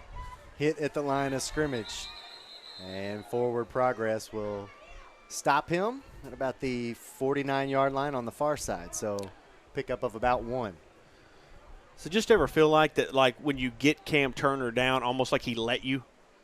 You know, like that particular play, like he just decided to stop moving. I mean, that's kind of the way it feels with him, is that he – it really did feel that way on that play. Like he's like, you know what, I'm not going to get hurt. You got me this time. I'm just going to stop. We'll do it next time. You got me. Yeah, he prefers those runs where nobody touches him. Play action. Going to take another shot downfield. Looking for Scott. Scott had to try to make an adjustment to get the football and can't get there. Some of the crowd wants pass interference. Not going to get it on that play, though. Well defended there by River Engel. Very well defended. Stayed with him. You know, that pass actually could have worked coming back to the inside like that. A lot of times you can get a completion out of that, but River stayed with him. They got a little tangled up, didn't get the PI, and it works. I like that. Yeah, he was able to position his body to keep Scott from readjusting to go get that football. So now 4th and 9. I think it's the first 4th down we've had tonight here for the Colts, and they're going to kick it away. It bounces off of a Westside Warrior, and it'll bounce out of bounds. They'll pick it up at the 48-yard line, and with 48 seconds left, 2 timeouts. We'll see what Coach Engel wants to do. I think you got to go for it here. I think you got to be pretty aggressive. I don't know why you wouldn't be. Just see what you can do. Maybe let your guys have a little bit of fun. Look, this thing has gone south, guys, but we're still getting to play football. You know, at one point this year, you did not think we would be here. So a lot of teams not playing football tonight. Yeah, I think we heard 17 canceled games earlier tonight. So be glad you're playing football. Definitely fortunate even to be playing. This Colt defense doesn't look like it's letting up an inch either. Here's All Day. Just dives forward there. Able to pick up about 4 yards. Those are the effort plays you want to see out of the leaders of your team when you're down like this. You know, that play he gets hit and just dives and puts his body on the line for extra yards.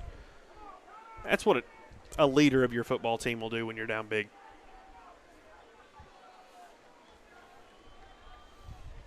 about a half a second difference between the play clock and the game clock. So definitely had to run one more play here. Here's All Day picking up the BPI first down, moves it down to the 30-yard line, and that'll stop the clock with 9 seconds left. Rivercrest just gone to sleep a little bit defensively here. And Westside taking advantage. See if you can get one in the end zone here. They're going to roll the clock. We're going to let her run to break. Yeah, going to try to get one more off. Go for the end zone. Might as well. 1 second left. Nope, not going to get the play off. So two teams will head to the locker room, 42-6. Rivercrest leading this one big time over Westside. Andy Maness and Blake Gwynn here with you. We're going to bring you some video from around the area, some of the other games going on, see if we can tune into some of those during the halftime break. We're back right after this on Tubetown. Refrigeration is a proud supporter of the Westside Warriors. Just like the Westside School District strives for excellence by engaging learners, empowering minds, and educating all, Denver's Refrigeration strives for excellence by providing you with knowledgeable staff, quality workmanship, and speedy service. At Denver's Refrigeration, we believe it's a great time to be a Westside Warrior. Denver's Refrigeration, 3501 East Parker Road in Jonesboro.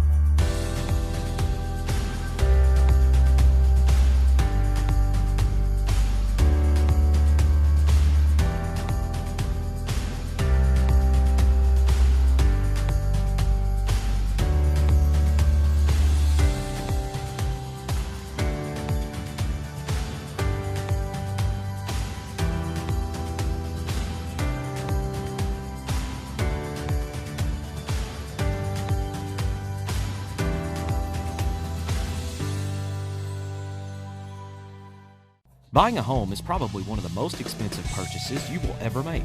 Don't let anyone talk you into skimping on the home inspection. Certified Master Inspector Scott Boyle of Boyle Property Inspections, LLC, performs the best residential and commercial inspections. When it comes to hiring an inspector, why not hire the best of the best? Hire Scott Boyle, a certified Master Inspector, the right inspector, right away.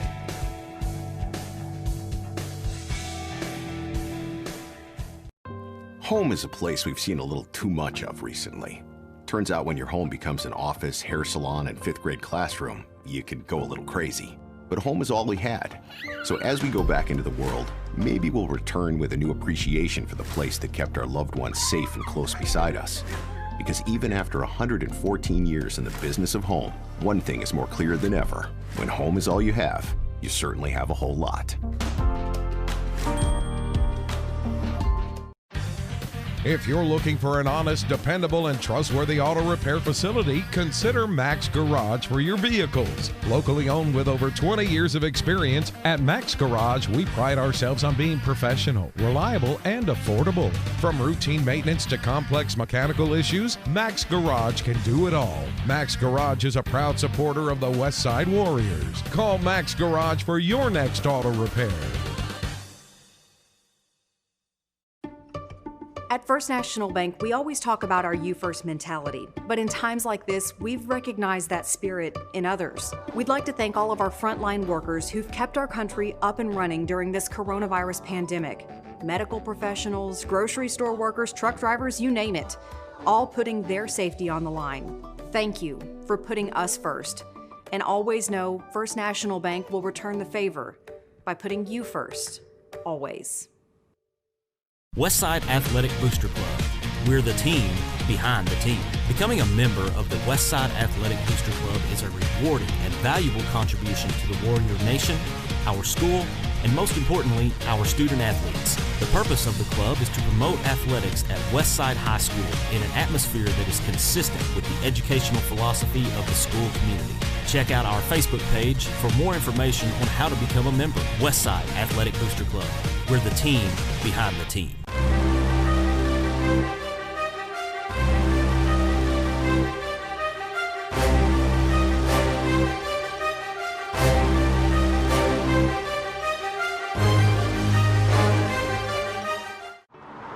In Jonesboro, we always watch out for each other. We grab an extra can for the food drive. We find the spare change at the stoplight to help make wishes come true. We do the little things. We put on a brave face on our toughest days. And help each other. No one makes us wear these. It's who we are. Now let's do this.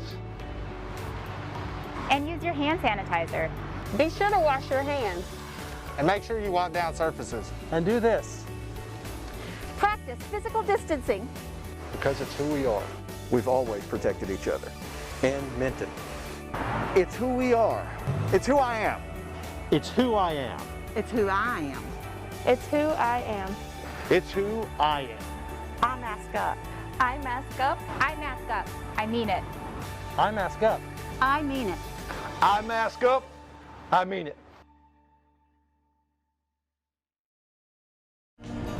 Homeward bound, I wish I was homeward bound. Home, where my thoughts escaping. Home, where my music's playing. Home, where my love lies waiting silently for me. Silently for me.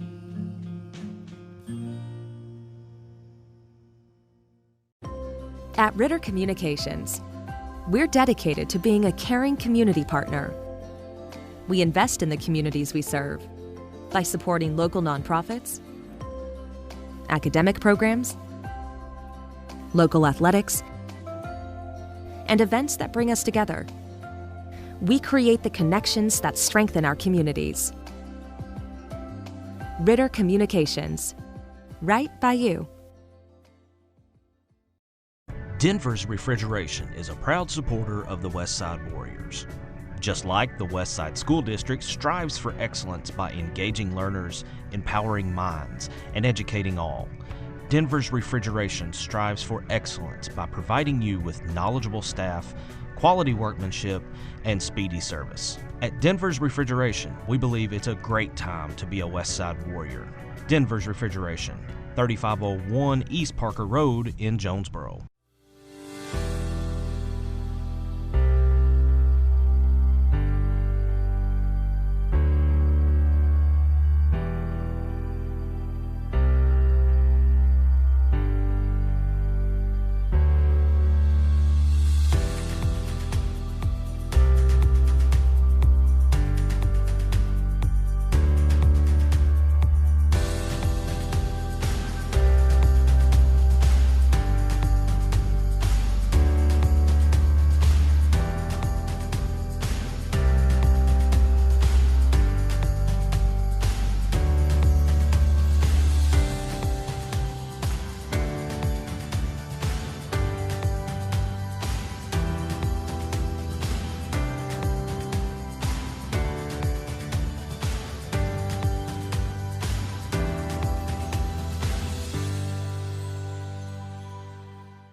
Buying a home is probably one of the most expensive purchases you will ever make. Don't let anyone talk you into skimping on the home inspection. Certified Master Inspector Scott Boyle of Boyle Property Inspections, LLC, performs the best residential and commercial inspections. When it comes to hiring an inspector, why not hire the best of the best? Hire Scott Boyle, a certified Master Inspector, the right inspector, right away.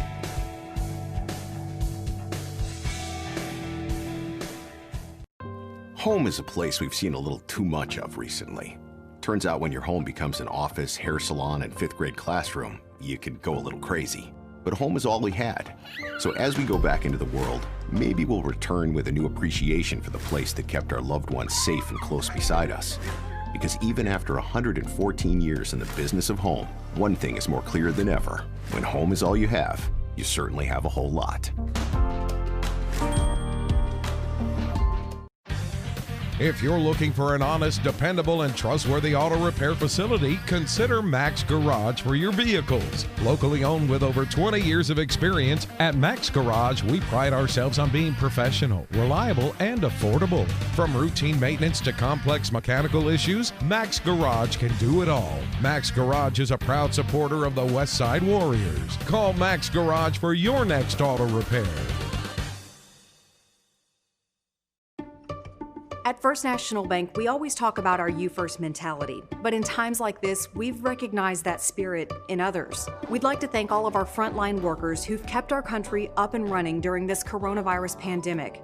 Medical professionals, grocery store workers, truck drivers, you name it, all putting their safety on the line. Thank you for putting us first. And always know First National Bank will return the favor by putting you first, always. Westside Athletic Booster Club. We're the team behind the team. Becoming a member of the Westside Athletic Booster Club is a rewarding and valuable contribution to the Warrior Nation, our school, and most importantly, our student athletes. The purpose of the club is to promote athletics at Westside High School in an atmosphere that is consistent with the educational philosophy of the school community. Check out our Facebook page for more information on how to become a member. Westside Athletic Booster Club. We're the team behind the team.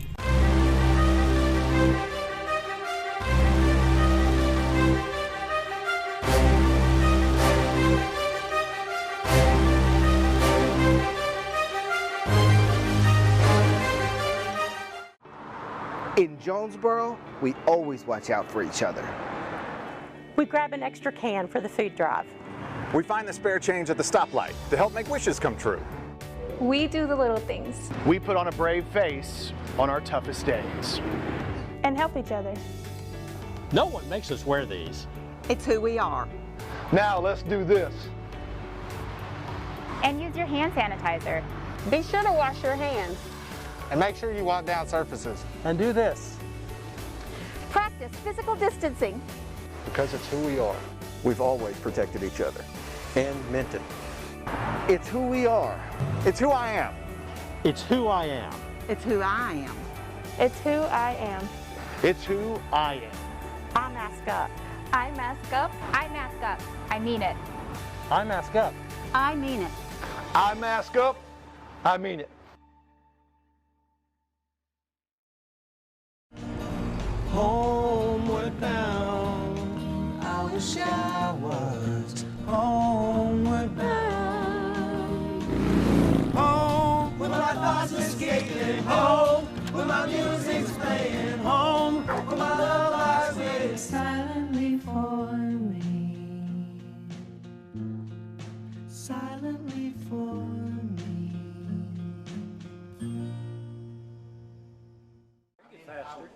I will if it's my only option. Yeah, you can drink.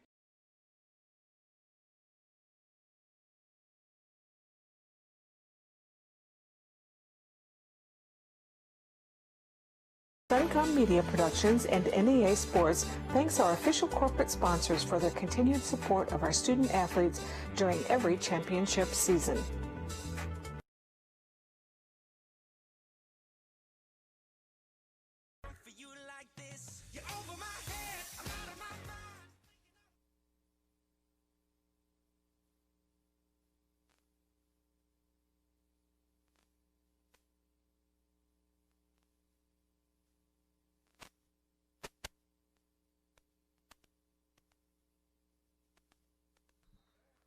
Mormon on the carry.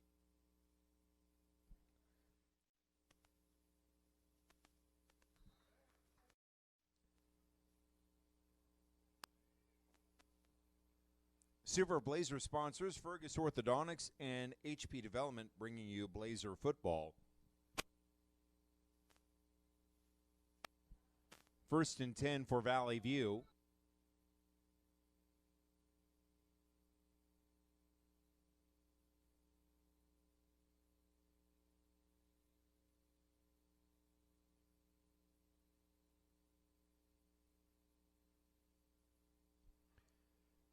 And Rayford on the carry.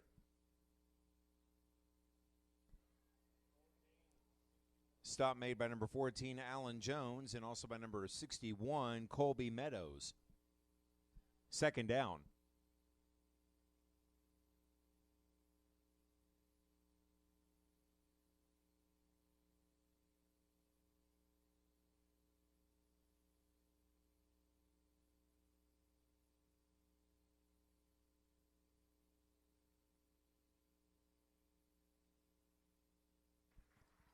Pass is complete to Huntsman. Tackle made by number 25, Javian Wilson. That's a Valley View Blazer. Ball on the 39, or make that the 41-yard line.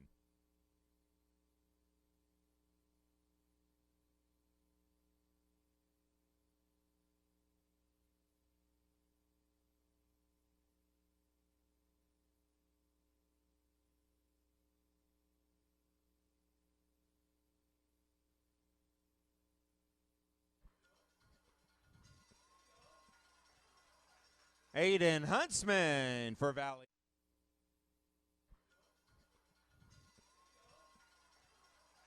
Aiden. That's a Valley View Blazer. Ball on the 49. Or on the 48, excuse me, in Yellow Jacket territory.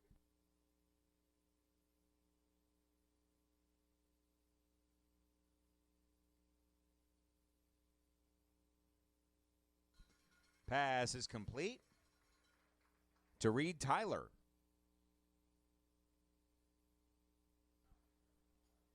Second down, ball on the 41.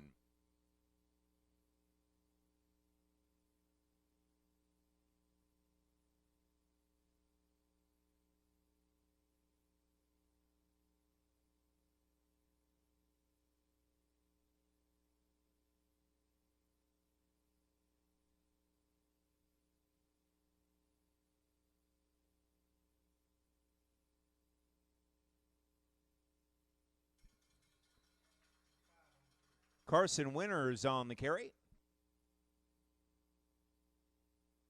And that's a Valley View Blazer.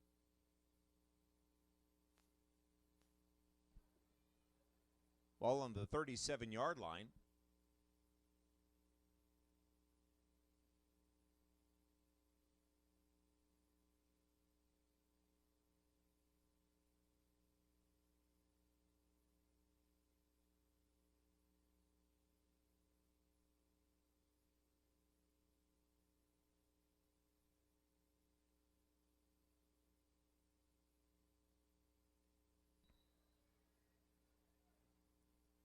Davidson on the carry. I've seen better hands on a clock. Down. But, Brady, what I was mentioning earlier is you come into the first drive of offense, it's not unusual to see a team run scripted set of plays. And what that is, you get a sheet and you go down that list of plays you want to run consecutively, sequentially in that order. And then it's not uncommon to see that on the first drive of the second half. And I think what Tech does so great, as we see David Williams, nice little footwork there, and he's going to turn on the gas. See you later in the end zone, David Williams. David Williams, we were just waiting for the moment that it happened. And usually it comes early on in the game. But, hey, being up 21-0 here in the third quarter ain't too shabby. You're not wrong, Brady. And I wish we had a replay up here, Brady. I would love to break down when you could just tell this play was going for the end zone. It was right about the 30-yard line when he came out. I saw it. He broke through that gap that the offensive line created. That offensive line's playing great tonight as the kick is good. Your Tech Eagles go up 21-0 here in the third quarter. But he came out behind those blockers, huge hole created for him. And then there was the safety came down to fill that gap. You saw David Williams show off that footwork that we've talked about so many times before. He's so shifty. He showed that little hesitation move, and then he busted it out toward the sideline. And you knew he was gone at that point. Yeah, and let's give – you kind of touched on it there, Caden. Let's give some credit to the big fellas up front, like Luke Landrum, who just came off that play. Man, just the big guys up front making space out there on the field here tonight. Like you say every single week, you could have drove a truck through there. And you definitely could have drove a truck with all the space on the field that the guys up front made. So definitely got to make sure we give them some credit. And that right there, that's got to be something you just have to admire. Tech, like I said, one of the better teams I've seen at running their scripted plays. The game planning. Pretty good kick, I got to say. Going to be fielded here, and he's going to try to make his way through the traffic. He's got some wheels, and he might be gone. Oh, I didn't think he would be gone, but man, what a What a way to work his way through the coverage. I don't know what was more impressive by that, the run or the blocking, to be honest with you.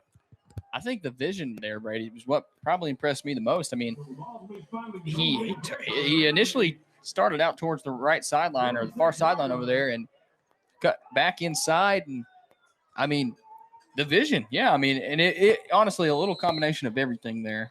I mean, the blocking, like we just touched on with the Tech offensive line, nothing happens without those blocks. So here's the Bearcats now, brings a man in motion. He's going to stutter for a little bit, then continue to bring him off. And Matthew's trying to make something happen down in the trenches. Going to get brought down after a decent gain there. About 3 or 4 yards.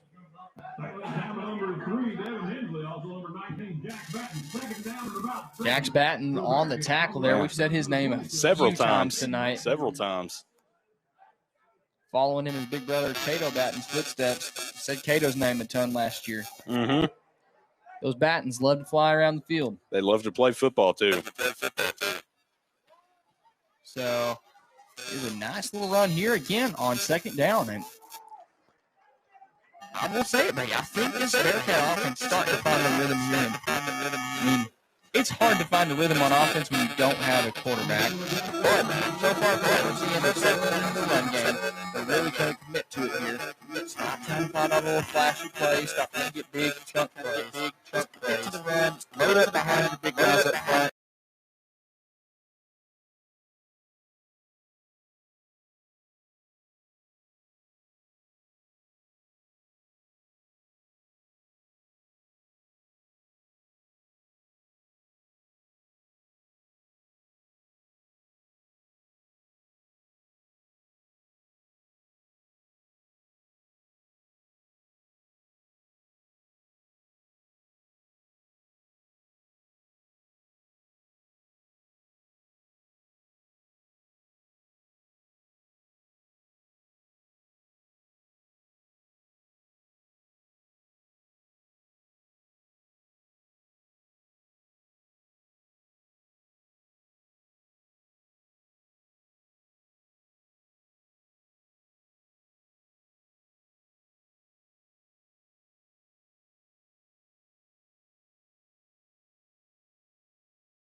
Refrigeration is a proud supporter of the Westside Warriors. Just like the Westside School District strives for excellence by engaging learners, empowering minds, and educating all, Denver's Refrigeration strives for excellence by providing you with knowledgeable staff, quality workmanship, and speedy service. At Denver's Refrigeration, we believe it's a great time to be a Westside Warrior. Denver's Refrigeration, 3501 East Parker Road in Jonesboro.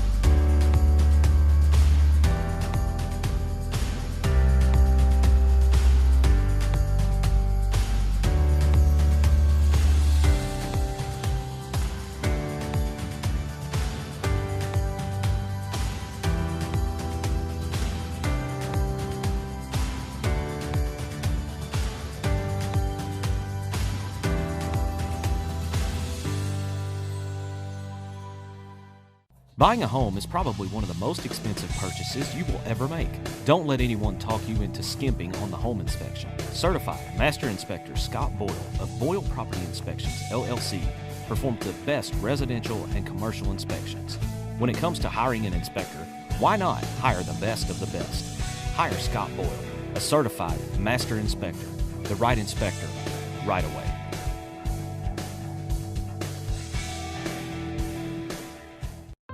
Home is a place we've seen a little too much of recently. Turns out when your home becomes an office, hair salon, and fifth grade classroom, you can go a little crazy. But home is all we had. So as we go back into the world, maybe we'll return with a new appreciation for the place that kept our loved ones safe and close beside us. Because even after 114 years in the business of home, one thing is more clear than ever. When home is all you have, you certainly have a whole lot. If you're looking for an honest, dependable, and trustworthy auto repair facility, consider Max Garage for your vehicles. Locally owned with over 20 years of experience, at Max Garage, we pride ourselves on being professional, reliable, and affordable. From routine maintenance to complex mechanical issues, Max Garage can do it all. Max Garage is a proud supporter of the Westside Warriors. Call Max Garage for your next auto repair. At First National Bank, we always talk about our you first mentality, but in times like this, we've recognized that spirit in others. We'd like to thank all of our frontline workers who've kept our country up and running during this coronavirus pandemic. Medical professionals, grocery store workers, truck drivers, you name it, all putting their safety on the line. Thank you for putting us first. And always know First National Bank will return the favor by putting you first, always.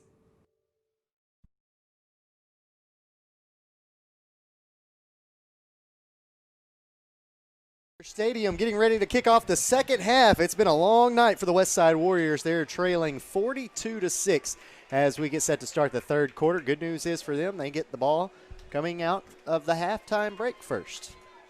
Get a little chance on offense, see if you can cut into this Colts lead a little bit.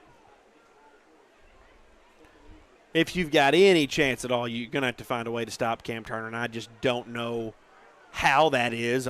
At this point, we may not even see Cam Turner again. You know, there's a very, very valid and almost obvious argument to not seeing him again, but he is, you know, I don't know what the virtue to having him in is. He's still got his helmet on over on the sideline, but, yeah, you're right. We may have seen the last of him, Andy. I think it looks like maybe Jalen West is possibly warming up to go in at the quarterback position. There's the kick to start the third quarter.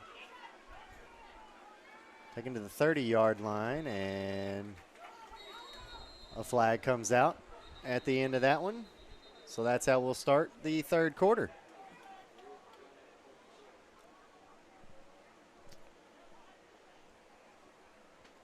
See what Westside can get going here. You know, Rivercrest, maybe even on defense, going to have some guys that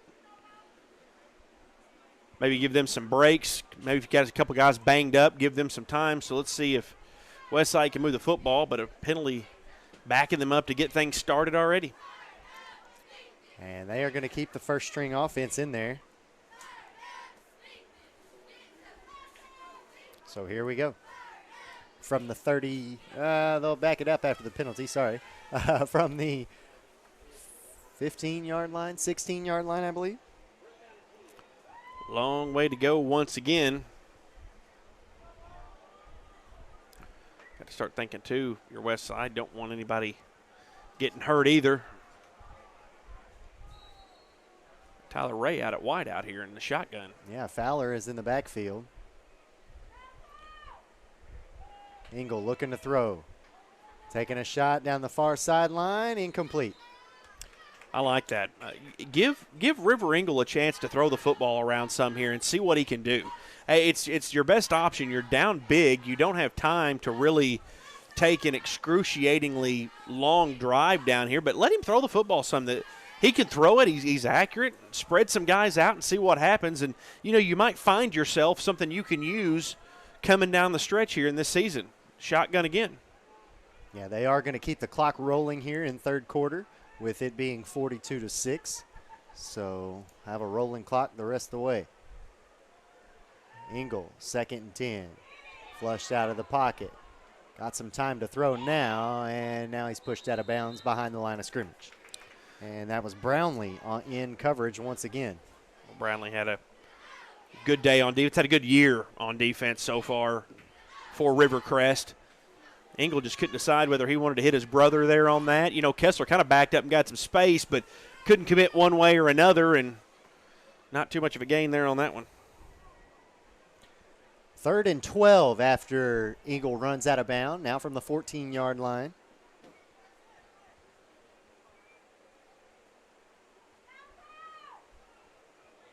And they're going to bunch wide receivers here on the near side. Fowler again in the backfield. Looking to throw, firing over the middle, right into the hands of the defender, Trey Jones. Don't see that very often out of River Eagle. Just didn't quite read it right. Guy shoots the gap. Boom, right there. Threw that just right into coverage. Yeah, it looked like he was trying to get it out to Connor Crane, but just could have gone over the top. I mean, the defense was cheating a little. Could have thrown it back over the top, but tries to force it in there. And, again, you do not see that very often out of River Eagle. He very accurate with his passes, doesn't make a lot of mistakes, and gets some trust in some big situations from this coaching staff. But mistakes are mistakes, and they do happen, and just have to move on here from this one. So it's Jalen West in at quarterback for Rivercrest. 4 wide receivers. Nichols will go in motion, and he'll take the handoff running to the right. Beg your pardon, that's Stovall on the carry. And Stovall will find his way into the end zone for a touchdown. Well, how about that? Bringing in your second string and not missing a beat, scoring on one play. Nicely set up by the interception by Trey Jones. Yeah, it's like you said, you bring in your next team, and they just promptly run it into the end zone. That's not what you want to see if you're the Westside coaching staff, because you'll give some credit to giving up some big gains to a guy like Cam Turner, but this is a team you beat last year handily. They've got some athletes, some guys that have developed, but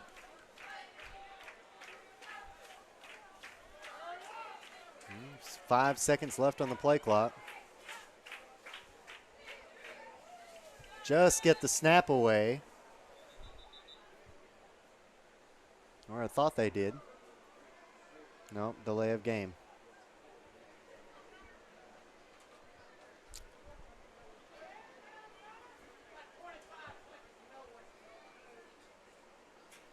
All right, they're going to line up and try to attempt it again.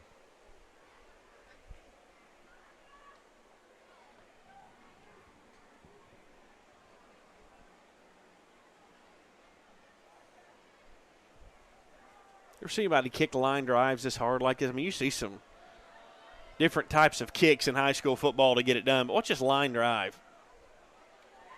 And it's end over end still. It is. It's just on a straight line at 100 miles an hour. So one play, 16 yards for the Rivercrest Colts. They find the end zone once again. It's 49-6 now with 8:23 and counting left to play here in the third quarter.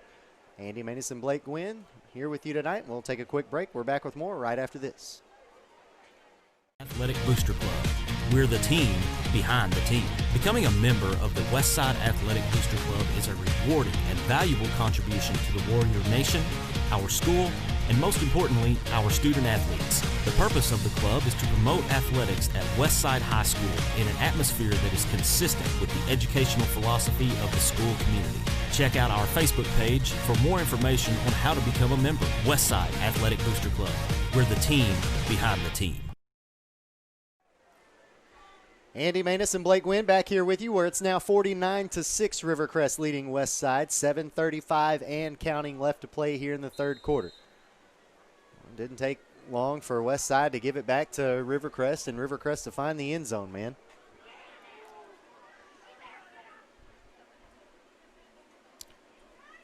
Nice little return there. Nice little return there by Kessler Engel. Rough night of football for Westside. That previous play there, I mean, like I said, you give a lot of credit to Cam Turner and the things he can do. He's beat up a lot of teams this year. Well, that was Jalen West on the. But that last play, that shouldn't get into the end zone there. That's. Yeah, again, had the short field because of the interception. You know, you should make up ground here with Turner off the field in the second half, and it just didn't. Hadn't worked out that way so far here. About yet. 6 minutes in here to the third quarter. Here's a handoff all day coming out of the backfield. wrapped around by one leg and brought down at the 36-yard line. Saw a few passing plays from Westside on the previous drive. Of course, that one ended in an interception. Rare mistake there by River Eagle.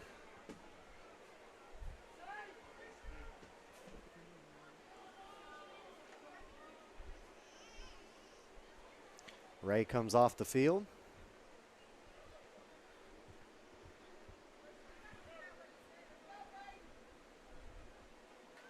Here's a handoff to Crane. And Crane will pick up a Boyle property inspection first down for Westside. Good little run there for Connor Crane. Guy, again, we don't see a ton of runs out of for the Warriors, but when he does, he's had some success on the ground this year. Certainly plays a big part in that offense, but several guys they can throw at you, and usually with some success. Not tonight has not been the case, as the Colts defense has just stifled really anything they've had going. It took a gigantic kickoff return by Kessler Engel to get in the end zone previously, falling just short and punching it in, but got a little something rolling now. 1st and 10 from their own 45-yard line. Play action. Nice move to avoid the defender in the backfield. Engel will sprint out to the 45-yard line on the near side here, and he'll pick up another Boyle property inspection first down. Rivercrest does have their second-team defense in now as well. A lot of those familiar faces that you saw before, like Brownlee, of course Turner himself, a lot of times out there, not in there right now. You should gain, you should move yards, you should score at this point. And Gus Yerta going to come in for River Eagle now. Give him a chance to see what he can do. A lot of time here for him to stay on the field some too, so good opportunity for him to get to run this offense.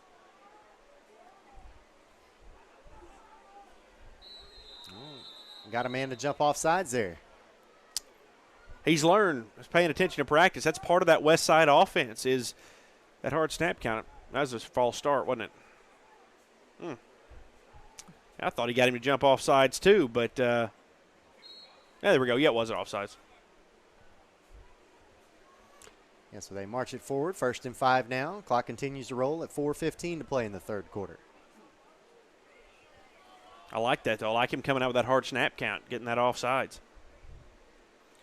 And a quarterback keeper for Yerta. He'll make his way down to about the 35-yard line. Get your guy, give him the ball, let him gain a little confidence, let him run this offense just a little bit. So much, tempo and motion and ball fakes. So it does take working with your guys a lot. Done a good job so far. Getting this call in from Bobby Engel now. See what they decide to draw up.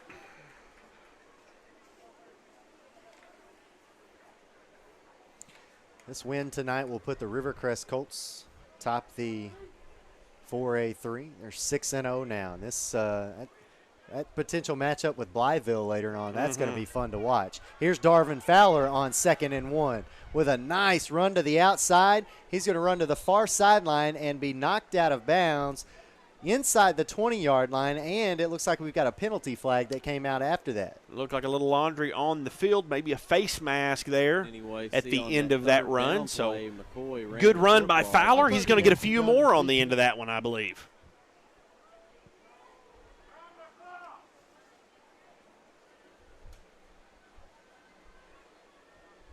Well, they'll spot it at the 22-yard line. I don't know where. I guess there was no penalty. They wave it off. Looks like they must have picked that one up, so it'll be 1st and 10 from about the 23-yard line, it looks like.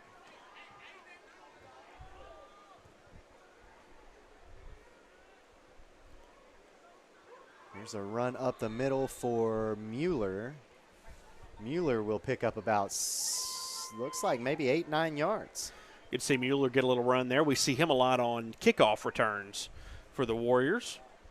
Plays one of those back to receive positions there for them a lot of times and has had several good returns, but don't see him get a ton of action out of the backfield, so a pretty good pickup there for him.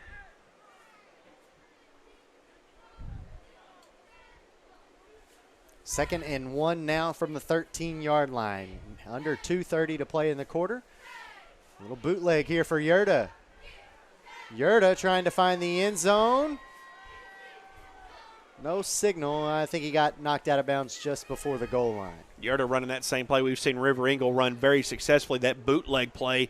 That's one of the best plays in the playbook for the Warriors. Gets them around the corner. They get some good leading blocks on that and gains the yardage he needs, just short of the touchdown there. It's good enough for a BPI first down. It's now 1st and goal from the 1. Maybe a little quarterback sneak here. Rivercrest look like they're ready for it. Hand off to the fullback up the middle, and they're into the end zone. Michael Ivy with 1:35 and counting to play here in the third quarter. Makes it 12-49 now. That's that play we see so often. A lot of times it's Fowler running that play, but we get to see that one with a little different take on it. But that is one of their bread and butter plays they go to a lot in short yardage situations. This time gets them into the end zone. Like to see that out of that offense. And that may potentially take us to the fourth quarter with the running clock. We'll take a look and see how long it takes the teams to get out on the field. About a minute, 2 seconds remaining before the fourth quarter. We'll step aside for a quick break. We're back with more right after this. At First National Bank, we always talk about our you first mentality, but in times like this, we've recognized that spirit in others. We'd like to thank all of our frontline workers who've kept our country up and running during this coronavirus pandemic. Medical professionals, grocery store workers, truck drivers, you name it, all putting their safety on the line. Thank you for putting us first. And always know First National Bank will return the favor by putting you first, always. Andy Maness and Blake Wynn back here with you just before the end of the third quarter. We'll see if we even get a kickoff here with about 13 seconds remaining. I don't really know how they'll work this. They may go straight into the fourth quarter. Yep, that's exactly what they're going to do. They're going to let the teams flip-flop. So, as we welcome you back here to Tubetown, we're going to send you right back to break. Andy Maness and Blake Wynn coming back with the fourth quarter. Right after this, more Westside Warrior football presented by Denver's Refrigeration here on Tubetown. If you're looking for an honest, dependable, and trustworthy auto repair facility, consider Max Garage for your vehicles. Locally owned with over 20 years of experience, at Max Garage, we pride ourselves on being professional, reliable, and affordable. From routine maintenance to complex mechanical issues, Max Garage can do it all. Max Garage is a proud supporter of the Westside Warriors. Call Max Garage for Andy Maness and Blake Wynn back here with you at Warrior Stadium. We've got 12 more minutes left to play here in the ball game. 49-13 the score after the Westside score an extra point. Kickoff return taken up the middle and a good return by Clay Burks. Clock will continue to roll here in the fourth quarter. It was the Cam Turner show tonight back in the first quarter. Or back in the, well, I guess, yeah, it was the first quarter, the beginning of the second quarter, really the whole first half, it was the Cam Turner show. Yep, till they took him out of the game. That was it. Yep, not going to get to see him anymore tonight. They're going to put in Jalen West, who's only had one offensive play so far tonight, and it was for a touchdown. Made it look easy a previous time before. Like to see this Westside defense get their first stop of the night. Send the tailback in motion. It's Brownlee. So Brownlee, we saw him quite a bit on defense earlier tonight. Now taking a look at him on offense, picking up about 8 yards there on 1st and 10. Moving the football still. Rivercrest still a solid second team performance here. Got a little picture-in-picture Jonesboro. Just picked up a little steam on their lead, 27-19 over there. Yeah, that one is in the third quarter, about 7 minutes left in the third there.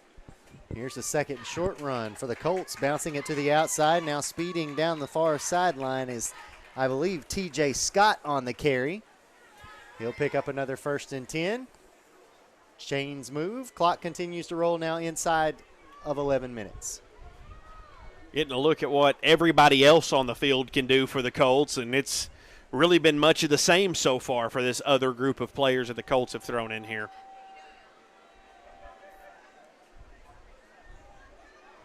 Here's Stovall on the sweep.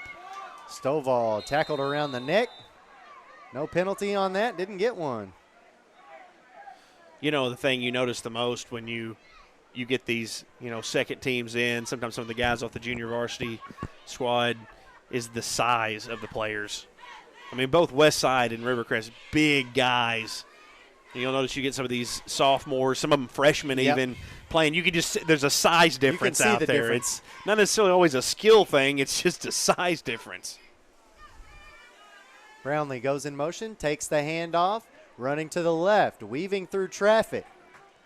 Made his way to the far side 20, and I think he made it close to the 15.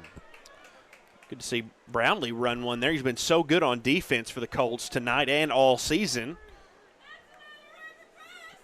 Taking a look there at the Nettleton Raiders game against Paragould, right there in the lower corner of your screen. Nettleton leading that one 35-7. Rough year for the Rams so far.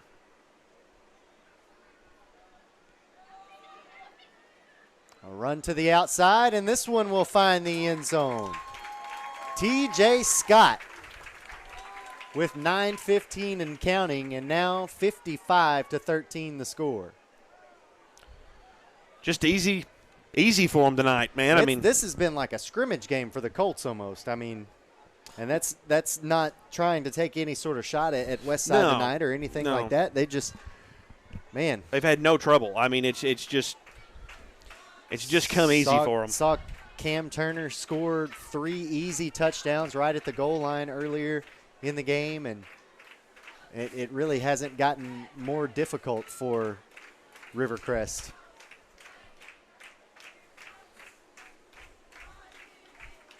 That extra point will fall very short. Clock continues to roll. 8:30 to play in the ball game. 55-13 now the score. We're back with more right after this. Home is a place we've seen a little too much of recently. Turns out when your home becomes an office, hair salon, and 5th grade classroom, you can go a little crazy. But home is all we had. So as we go back into the world, maybe we'll return with a new appreciation for the place that kept our loved ones safe and close beside us. Because even after 114 years in the business of home, one thing is more clear than ever. When home is all you have, you certainly have a whole lot.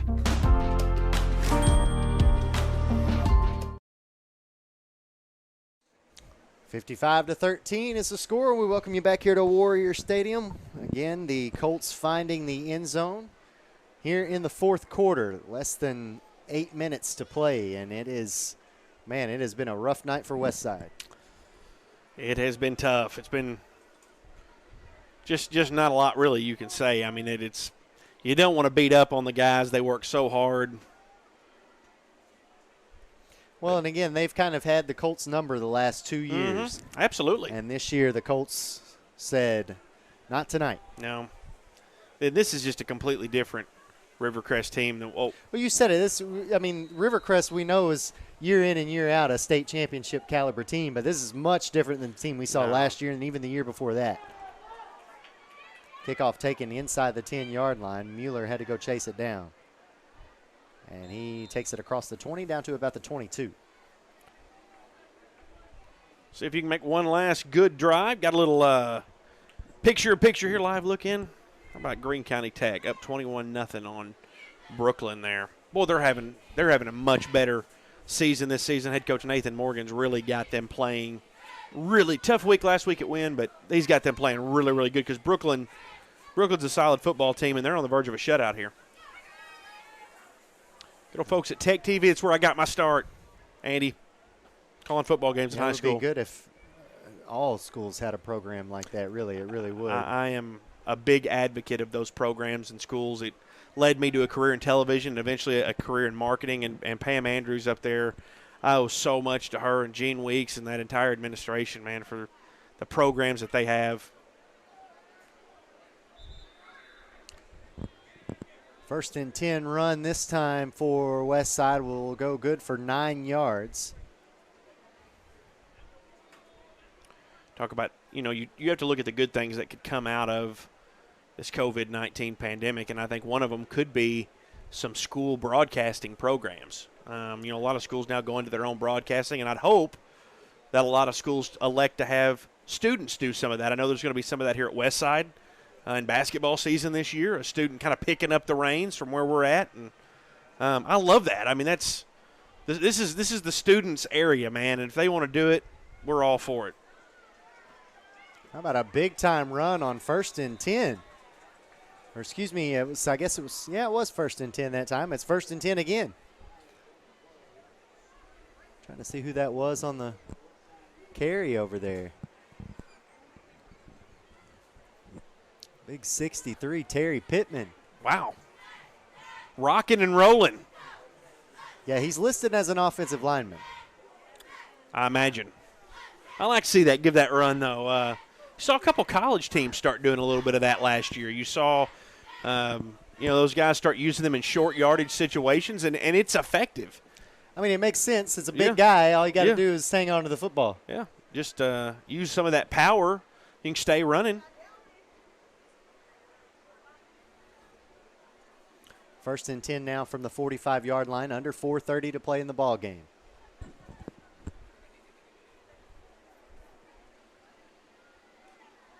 Here's Mueller. Mueller had his feet taken out from underneath him at the 35-yard line. Another BPI first down. Taking a look at the Valley View win game in the corner of your screen, 28-7 there. Senior night in Valley View. Valley View doing their best Tennessee Vols impersonation with those jerseys tonight. Oh, wow. Look at it. We noticed this earlier at halftime. Okay. Yeah. I'm going to keep my opinions to myself on the Tennessee Vols colors over there. If it wasn't the Vols, what would you think? They look pretty sharp, right? Sure. 3:30 to play in the ball game here. I didn't mean to put you on the spot there. Mueller on the handoff, bouncing to the outside, picking up another first down for Westside. Moving the ball here. They are moving the ball. That's what you got some things when you get these younger guys on the field that you can do to have something on film to talk about these guys with and let them grow. And they are moving the football just fine here. Should bring us close to the 3-minute mark.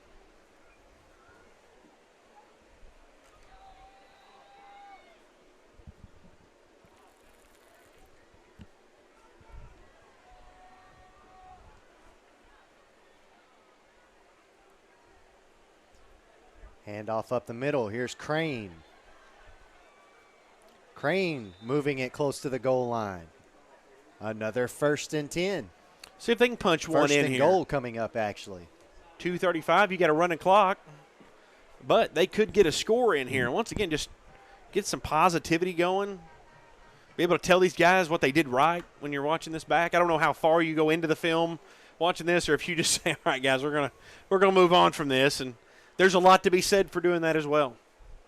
Can't let these kill your whole season. You can't let this kill your chemistry and your morale on your team. You just got to turn the page from them and move on. And there's the touchdown. And that was Terry Pittman on the carry. Makes it 55-19. Going with the big guy again there on the carry. I love it. Big man touchdown. Perfect spot for it. We talked about that a little bit a while ago. I enjoy that using that in short yardage situations. Something Westside could maybe turn to in the future even. I mean, the way that their line battles and fights and get a guy moving forward, use that size to your advantage. Westside's got plenty of it. That gets them a touchdown there. Wonder if he thought he'd be scoring a touchdown when the year started as a lineman, offensively especially. That was all discombobulated. Yeah, extra point off the mark. And with 1:20, we'll just keep it right here with the score being 55-19. Should run this one out. Again, taking a look in the corner of your screen there, Jonesboro and Pine Bluff. Jonesboro up 27-19 with 2:34 left to play in the third quarter there. Pine Bluff currently with the football, trying to move it down the field and catch up to the Golden Hurricane. Like everybody's probably gonna head out to the locker room here, most likely. Yep, that's gonna do it. Looks like Westside's marching down to that end of the field. Only 39 seconds left and counting. Again, yeah, probably no reason to have a kickoff here and risk any injury.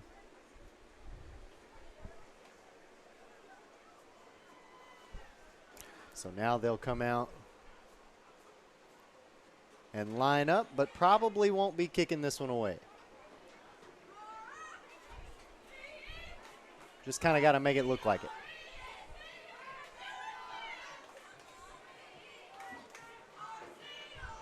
All right, that'll do it. Time's going to wind down. 55-19 is going to be the final score.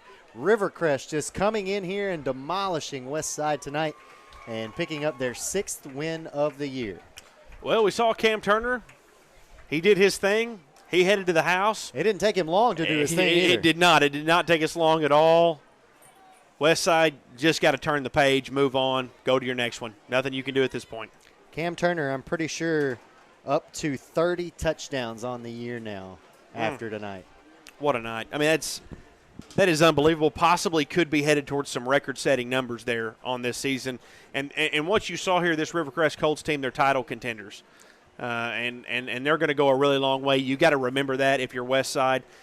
There's a lot of things that went wrong tonight for them, but in the end of the day, you got to remember you're playing a state title contender.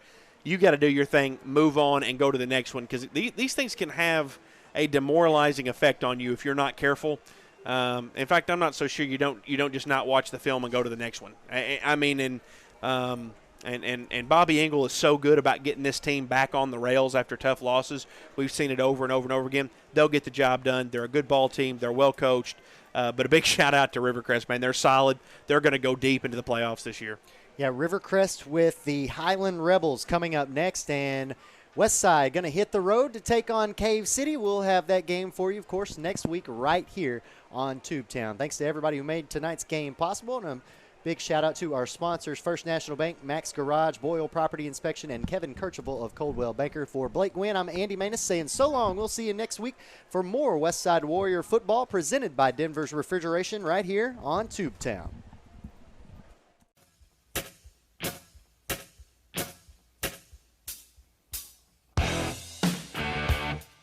Denver's Refrigeration presents Westside Warrior Football on Tubetown.